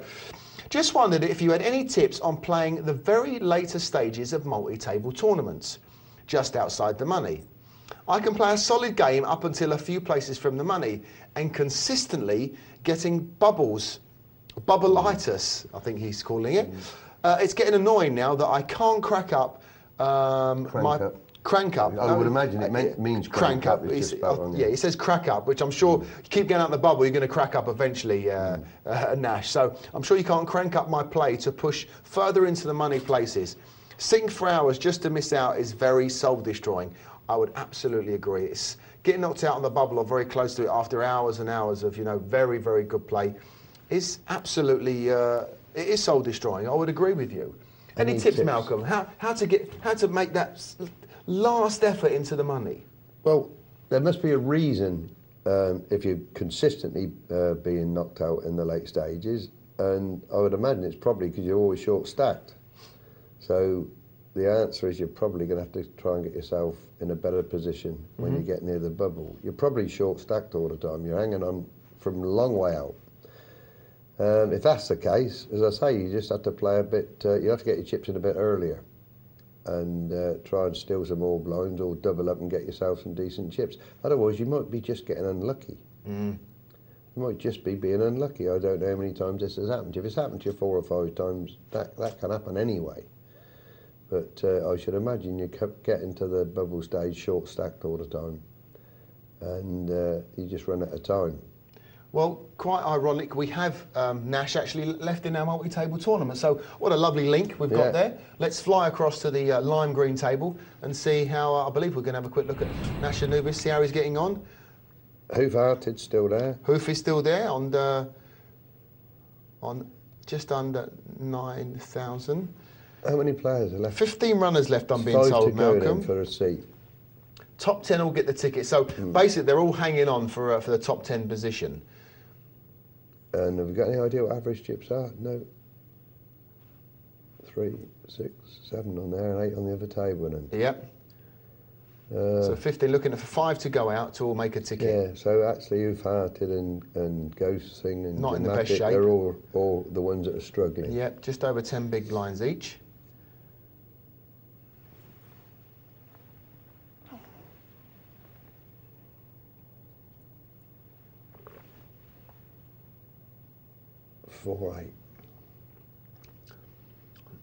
It'd be interesting to see, just have a looking at or reading through Nash Anubis's email there. I think we should keep a little eye on his play, see how he gets on here. Yeah, well, it's got again to a position. This is a different thing because it's playing for a seat. I mean, you have to look at it. But I suppose you could, it's like a bubble finish, isn't it? Because 11th is getting nothing. So we're here. But the difference is the chips now aren't quite so important. The whole point is to get to that 10th place. Yes. 2,000 chips are as good as 200,000 as long as you get the seat. Yep. Now you're really having to watch both tables, see where the blinds are, and see whether you've got to make a move. And then we've got 1, 2, 3. We've got 3 players on there that are all about the same. Yeah, you got Hoofy, Ghost Sapper. We've got 4. Yeah, including Nash. 10,000 or less is kind of slightly in the red. If I was looking at that, I'd say, well, there's 3 people that are all short. They've got to make the move the same time as me or whatever. That's 3 gone. Yep. And they're probably the same on the other table. So at the moment with 10,000, I'm still going to sit there a bit and see what happens to the other short stacks. Mm-hmm. And as long as there's always more short stacks than me, I think we're going to get a confrontation here. Ghost Sapper, I don't think is going to lay down his jacks to the raise from Harwood balls. But he probably will. Well, because they're 19,000 strong at the moment. There's no need he needs to put another 7 in, which he did. I'm not sure I would have done that. Now he's put himself. I would have passed the ace king once I got. Nice I double could have let that one gone. Now it's completely reverse their situation. Yeah. Now Harwood's now in not a bad spot, but he's left himself a little bit more open. No, he's one of the ones that's fighting for a seat. Yep. He could afford to let that go. Now Ghost Sapper's thinking to himself, thank you very much, doubled up. Let's not get too involved. Yeah, that's it. You can cruise for a little bit. Yep. But the antis aren't destroying them at the moment. When you've got chips like 19,000, what you've really got to do is just to try and pick up the blind, 1 lot of blinds each round, because you know 20,000 is going to get you a seat. Ace King of Spades. Now it's changed completely. This one he has got to play, because he needs some chips. What's Nash going to do? So he's going to... no, he limps. Yeah. Okay, nothing wrong there. That's right. If he can see a free flop, and now he passes, because he's still okay, or she's okay. Was it she? I think it was. Was it Sarah? No, that was someone else. Oh no, that was right. It was the second. Sarah was about the Sarah TV, was about the TV. This one was about being on the bubble. I hope this is not, leading to going out 11th or something for old Nash here. But with the chips he's got, it could quite easily happen.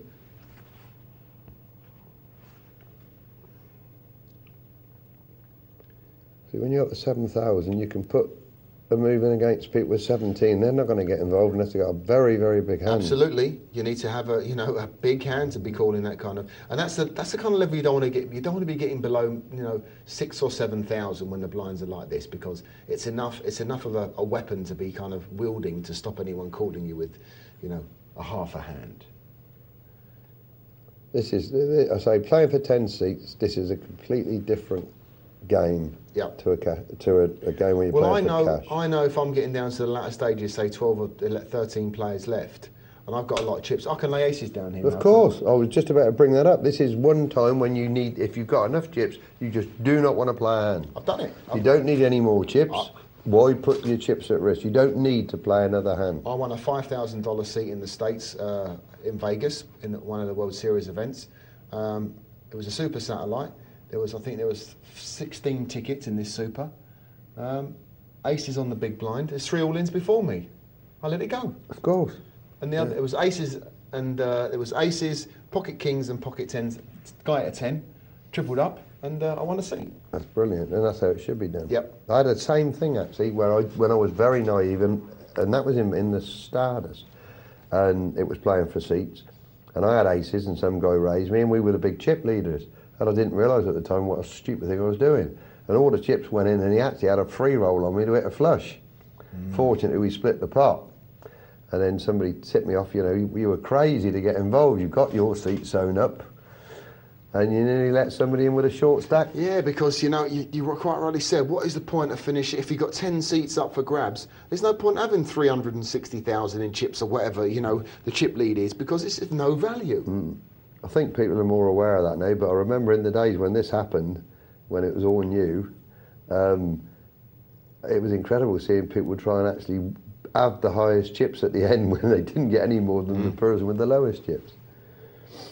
And it still happens. I've played in Blackpool and seen people with big stacks knock each other out and let small stacks into a seat. Ridiculous. Thank God for him. No, he's got himself. Yeah, he can't call this one, that's for sure. I'd be surprised if he comes. He's plays quite well, this guy, when I've seen him play. Oh, Harwood. Yeah, I mean, there's no way he wants to be involved in this. That's right. I think we're going to leave this table very quickly, Malcolm. We're going to go and see the other one. Yep, go and see I think it's the big stack table. We've got a couple of very big stacks on here. You've got Shelley XTC, who I think's you've got a fancy, got a seat locked up here. Same as Dave Wilkes 74, with who's our current chip leader on 28,200. As has happened, there's no really low stacks. No, there's well that Jan. You know, really low. Jan Aegis God is the low man on this particular table. Everybody's still got time. You can't, even with a big stack at the moment, quite sit back and think, well, I can cruise now. Mm-hmm.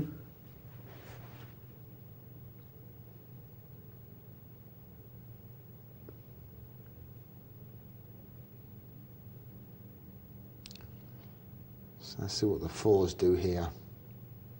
If they get a chance to raise.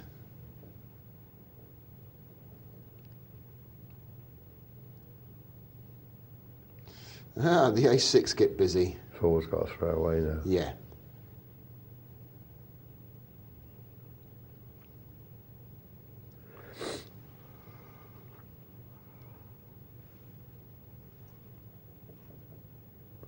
Yeah, you can get a lot of uncontested pots here now.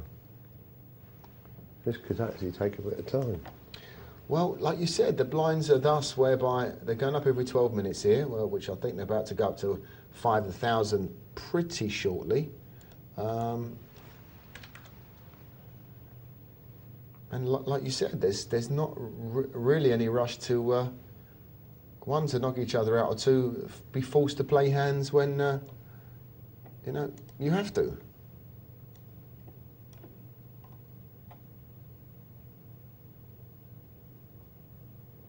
Yeah, you won't see many moves here in this game. It's 2, 3, 4, 7. Oh, so they must have lost one on this table. So they're in a 14 now. Oh no, there's still 8 on here. Pocket 10s there. Banu 2. Going to get no action whatsoever. I'm sure. Well, I think you would fancy that with the 10s, wouldn't you? I don't want action with 10s. But there won't be any anyway, so... You're only going to see a big pot now when there's 2 big hands clash. Yep.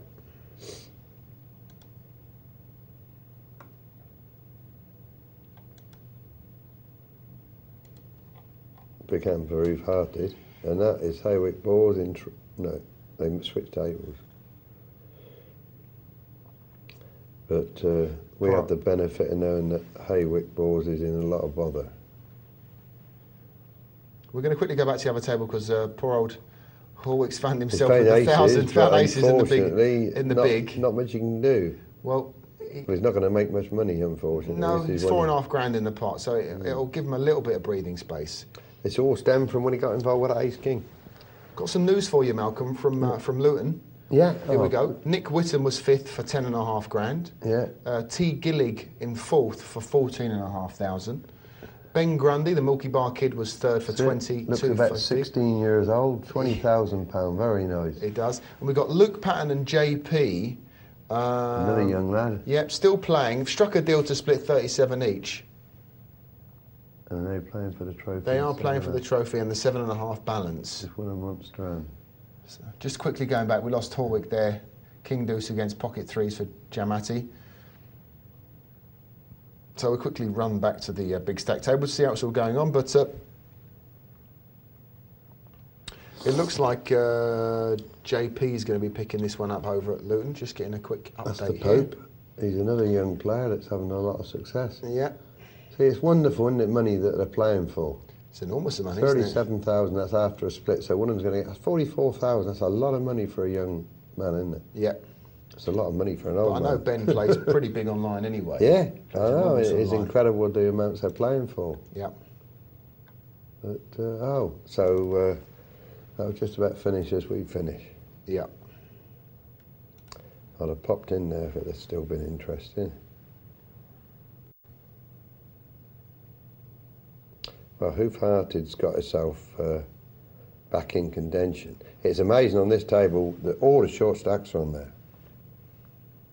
That's on the table. Unfortunately, you can't see. Yeah, no. Just to let you know, viewers, we can see both tables. Which is what anybody playing should be doing.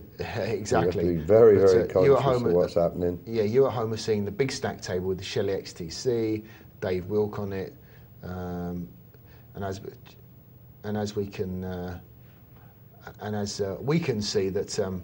And I think we should emphasise that this is not a standard multi-table tournament as per you're used to here on Poker Night Live. This is the Dream Poker Bowl qualifier, where similar to any super satellite, the top 10 players, and I emphasise only the top 10, will be going through to a week 7. So 6 weeks time from tonight, there'll be a semi-final playoff for all the top finishers of each of these week events for this multi-table tournament. And the top 6 of that, I believe, will be playing in a televised poker bowl in this studio right behind where myself and Malcolm are sitting currently, and that to be shown on Poker Zone at a date to be confirmed a little later on. So, all exciting stuff. Yeah, great chance for all of you to see what it's like on the other side. And for any of you who's not experienced it, it's something not to be missed. Looks like we're going to have some action here, Malcolm. We've got the 8s have moved in. The Ace-King wants to call. Lots of outs. That's not one of them. And Janegis God doubles up to 20 grand. And the other person disappears to this table. Yep, been moved across to the other table where Hoofy and Ghost Sapper and Nash and Nubis is sitting. But we'll keep an eye on that one for you. But we're still going to stay on the chip leader table, and the chip leader is still Mr. Dave Wilk on 25,000, with Shelley, as you can see, there. 200 behind. That's all. Yeah, just a tad behind. Nobody's actually gone completely away, and the reason is because nobody needs to. No. There's some pretty smart players on here actually. I haven't seen any. I think they all realise how to play these satellites when you're playing for seats. So there's still a bit to go. Now this one could be interesting. If Dead Spiders makes a move. No, it doesn't want to make a move. He's quite convinced that 12,000 will probably get him there, and when you look round, it's going to be close. It's going to be close. But it's just as well he didn't decide to try and take one then. Timing was everything there, Malcolm, wasn't it? But if I'd have been sure, I think I might well have put a hand down anyway. What, with the Queen Jack? With the Ace King. You could have laid the Ace King down with Shelley. It's, possibly. No hand, and she's got 24,000, nothing to worry about. Why go chuck 3? As it turned out, Dead Spiders probably could have stole that. If he thinks it out that this Shelby, whatever it is, won't get involved now. Shelby XTC, yeah. Doesn't want to get involved. Maybe.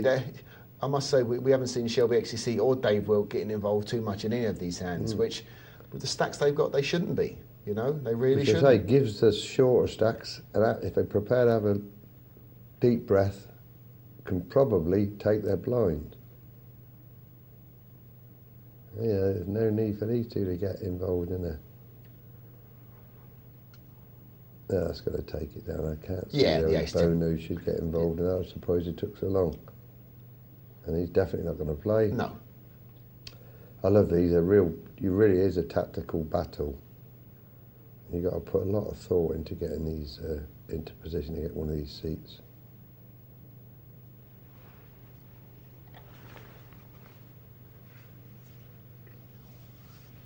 You've got 2 short stacks on the table you can't see.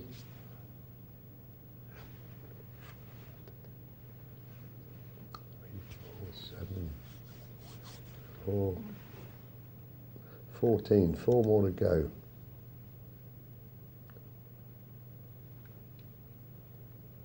Aces.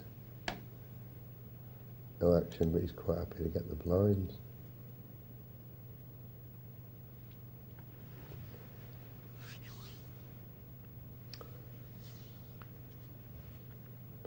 Tens raise early position. So that's probably about right.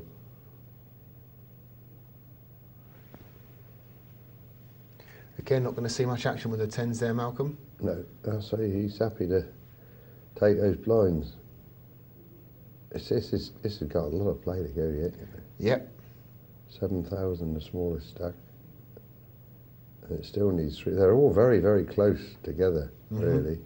Well, what's going to need to happen, I'm sure, which we will see happen, is a match-up of a couple of big hands. Well, and if it happened to be 2 people with big stacks, they're just going to check it out almost. Well, look, we were talking, Nash sent us an email in a little bit earlier on. Now, I don't know if we can we rewind the hand by any chance, chaps? Is that possible? Yeah, okay, we've only got a freeze frame, unfortunately, because we weren't watching the table. But Nash was telling, going on about, he's been unlucky, he keeps going out in the bubble, he's played for so long, etc., etc. Now, you have to question. Now, let's have a look. The button was in Jamati. So Ram, Chip and Stantas were in the small and big blind, respectively. Now, has Nash made a move with Queen Jack? With that, and as Ghost Sapper's come over the top and Nash has called. I'm not exactly sure how it went, but you have to question Nash's, firstly getting involved in the hand when we last saw him, had 10,000 chips. Yeah. And he's not really had to play with the blinds at 5-1, considering he's got a little over 10 big blinds, which is, I wouldn't say a safe position to be in when there's 10 seats up for grabs, but it's a position whereby you can be a little bit more selective, I would say. Wouldn't you, Malcolm? Yeah, I mean, he could have took the view that if he did move all in, that Ghost, Paps, Zapper and Who Farted will not get involved because they've got so many chips. It depends whether it was a small raise or the money went on the flop, but I don't get involved. What happened? Well, I don't get involved, but okay, say you made a move and you get flat called by the ace-king. His chips have obviously gone in the middle when, it's come an ace-high flop and you've got nothing to do with it. There's no flush draw, there was no straight draw. Now, that's unless it did go all in. Okay, I'd have to question what Ghost Zapper was doing. I'll have to question, well, okay, you can slightly understand Ghost Zapper getting busy with his ace-king, but Nash telling us that he keeps going out in the bubble. Well, if he's playing Queen Jack out of position, you can see why this may be happening. Sorry, Nash, I know maybe you don't want to hear this, and we didn't see the hand, as it happens, but it's not, it doesn't bode well, put it that way. Doesn't bode well. Anyway, we had a look, we kept your eye open for you, Nash, and hopefully, you can just hold off from pulling the trigger, a little longer, because Queen Jack's, unless you were really short, which I don't think you were hovering around 10,000, I'm sure you could have waited a little bit longer. But anyway, look, 13 players left now. That's 13 players left. So we're looking to lose. Dead Spider's pulled himself back out of trouble on the other table. He was down to 6, he's now got 13. So again, everybody's in contention. Yep, this is all very nail-biting here. We've got the low man, Stato FNB, in trouble. He's going to have to pick he will have to make a move. He will. Unfortunately, he's got 2 big stacks, 3 big stacks, 4 big. Everybody's got a big stack to make a move on. Yeah. Which is sometimes not the greatest thing in the world, but not bad. They could all wait and leave it to the other one to try and take him out, and he can get away with it. None of them want to risk 5,000.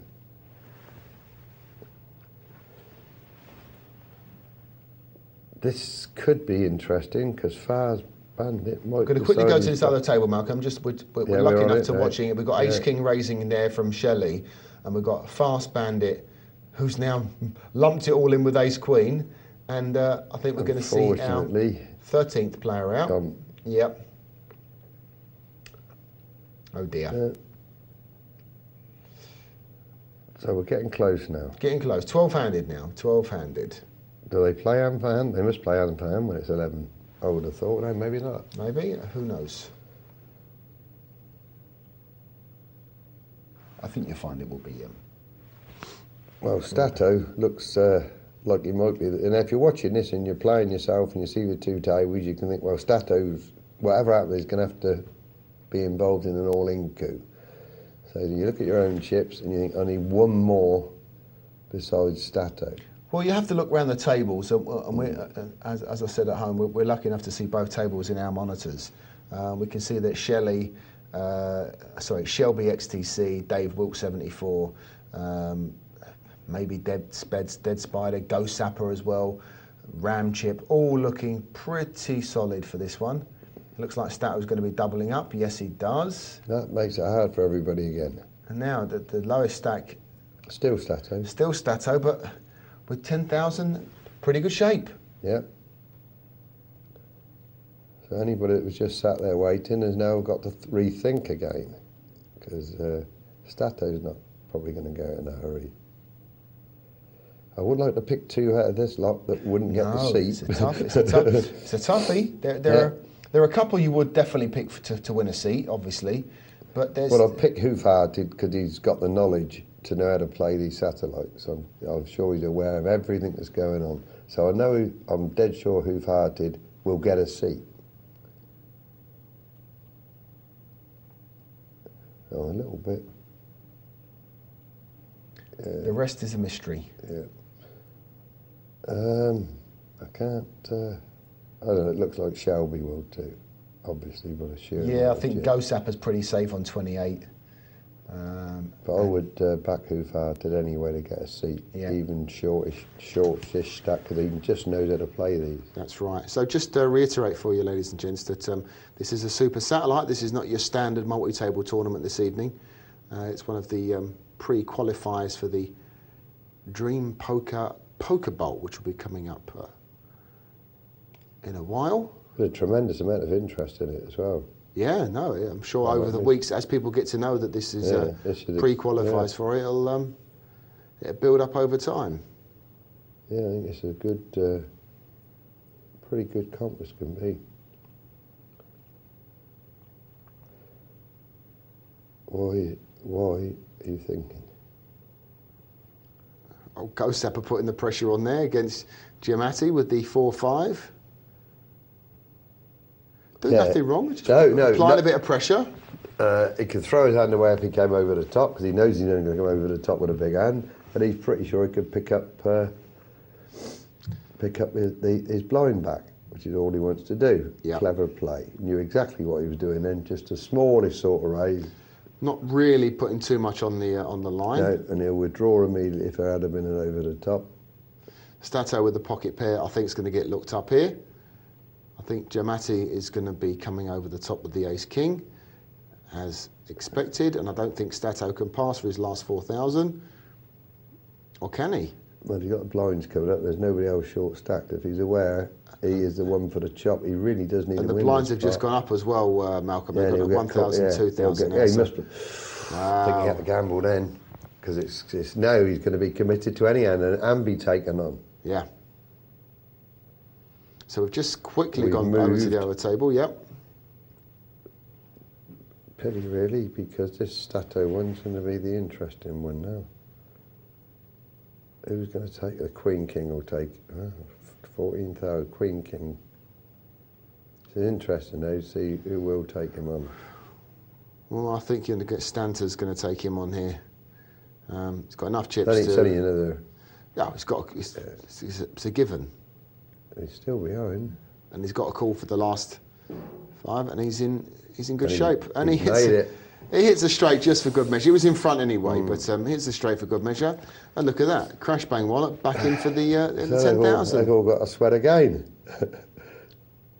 And now they're getting very even on some of these. Look at this table here, the Apollo one that we unfortunately not looking at, but this one's really even on here.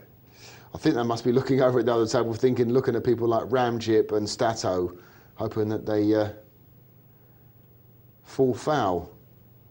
We've got 2, 4, 6, so we've got 12-handed, aren't we? So we're looking for 2 more to go. Yeah, I can see one going, and then they're out actually having to play poker to get rid of the other one. You can't sit around too long with these antes now.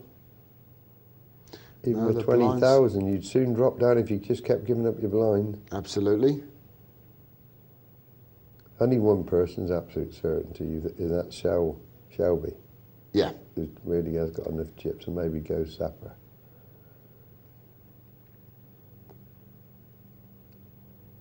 There's not going to be much happening here either.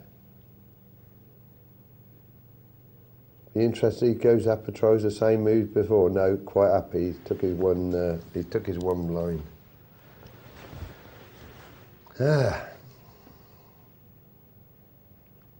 Who farted slowly coming back to the field now.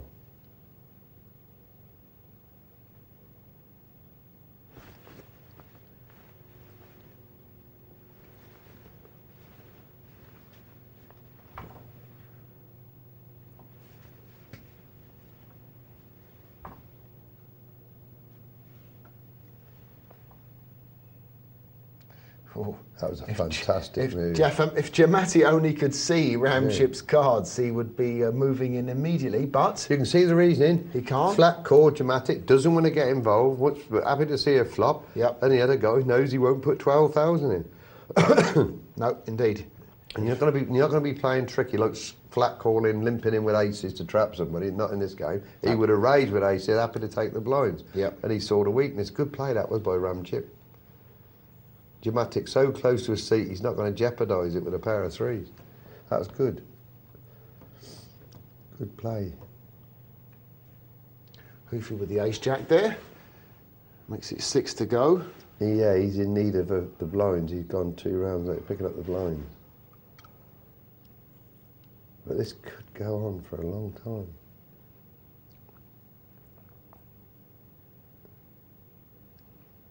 That's a nice slant, actually, on the multi-tables, because usually we're seeing it down to... I like this. I think it's great, these satellites we're playing for seats. Because there's like so much more involved. You have to take so many things into consideration. Well, it's a totally different strategy, you know. It really is a matter of survival. Yeah. Quickly going over there, we've got Dead Spider all in here, Malcolm, with a king-queen, called by the soil.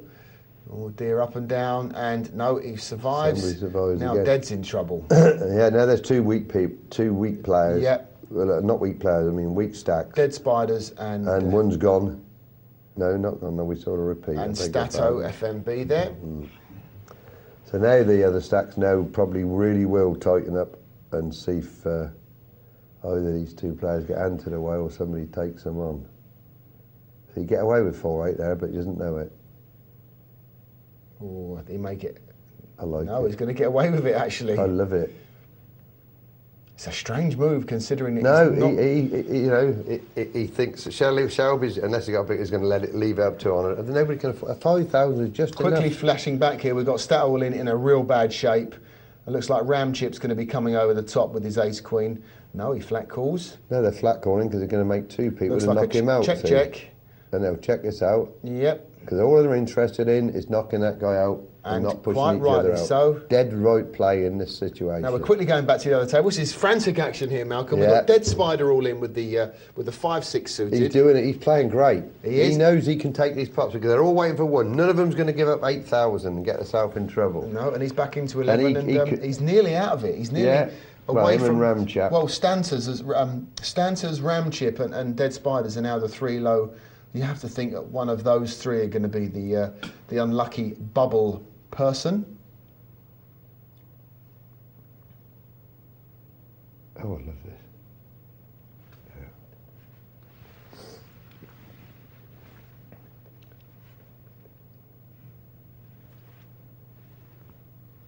There's going to be so much giving up the blinds now and checking with these stacks.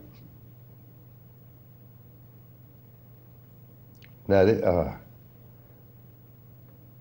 didn't get a war. So you've got to be very, very patient. We'll come back to the other table if we see any other all-ins, ladies and gents. As we said, it's only the top 10 that will be going through. This is a super satellite, not a standard multi-table tournament. Top 10 will be getting through to the semi-final playoff in about 7 weeks' time, or week 7, and this is week 1, which is going to be a regular Sunday night event, the Dream Poker qualifier for the Poker Bowl. If you've not seen it, I'm having a job to see where the next one's going to come from. Yep, no, it's very nip and tuck, Malcolm. Really nip and tuck here. These 3 on the bottom table, they're not going to get involved at all. They're hoping the two low stacks get involved.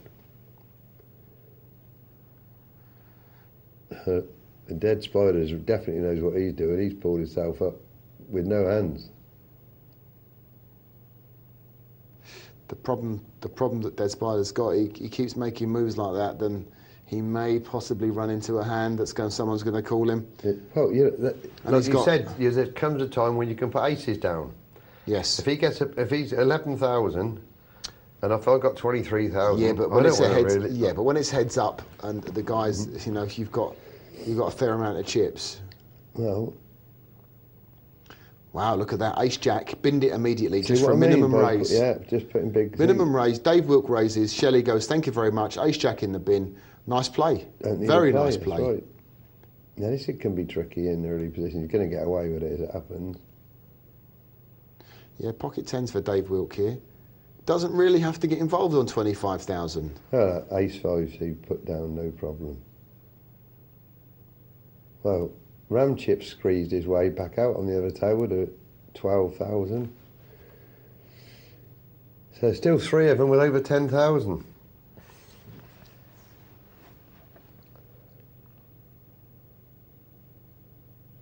And they don't appear to be playing hand for hand.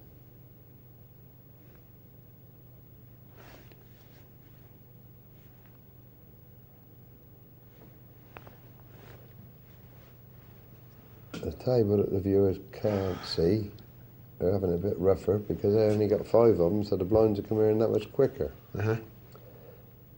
So I'd say out of the players left, Stanters has probably got the biggest problem. He's having to take the blinds 20% quicker than the other table. There we go, Dead Spiders with the ace-5. Oh, is Banu going to call him now with the ace-jack? He hasn't got that many chips. Does he fancy that he's on a steal?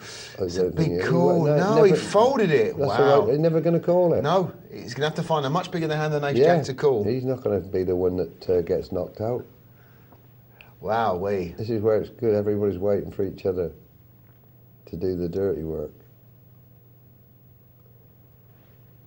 Shelby's never, ever going to call that.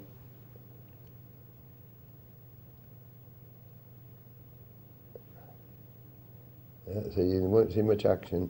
Now, I think the ace queen's going to raise here, and Shelby will pass in an absolute heartbeat here. But do you see the bottom table where there's queens, flat chord, doesn't want to get involved. Doesn't want to make the pots big, and will pass now. Look at that, wow, the ace queen passes. Doesn't get involved. So I just noticed that actually it was Shelby that actually raised there, made it 4,000 to go. And that's what the big stacks should be doing, making it just enough to let everybody know, well, I've got a hand, but I'm not going to get involved with all my chips.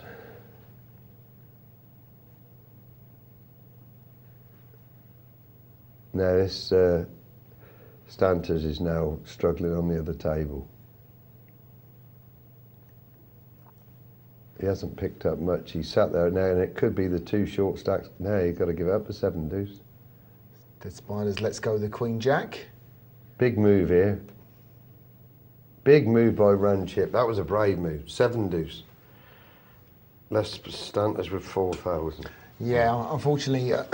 Yeah, I'm sorry. You're tantalising the viewers, Malcolm, because they can't see that. We are watching tables because it is a super satellite. And it doesn't mean a lot to you. Unfortunately, we've not got split screen. We've not got split screen here. We could actually do to go across to the other table where the short stack is, if that's possible.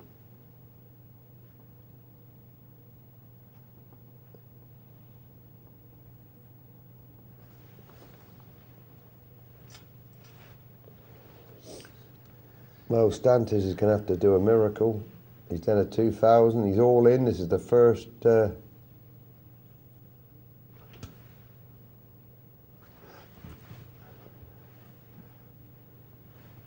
I think, look, crept on us very, very quickly.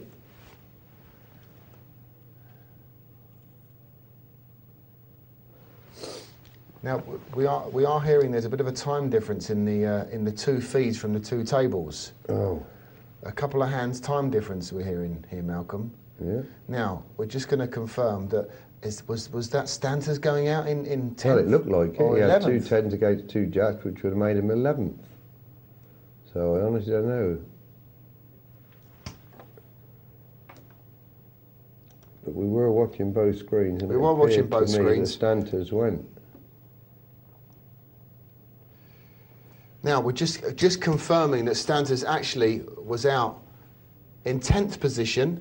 It was 10th position now for Stanter, we're hearing. We're going quickly back here. We've got, all right, looks like, as you can see, it's all gone mad because they've all, obviously, everyone's got a seat and they're moving all in. But I'm just getting the figures back here from the site. Stanter's actually finished 10th, Malcolm. And your man, Dead Spiders, was actually the bubble finisher on 11th. Oh, if so there was a slight disparity between the two tables because when we were watching, he had 11,000 chips. He did. He was obviously made one of those big moves we were talking about.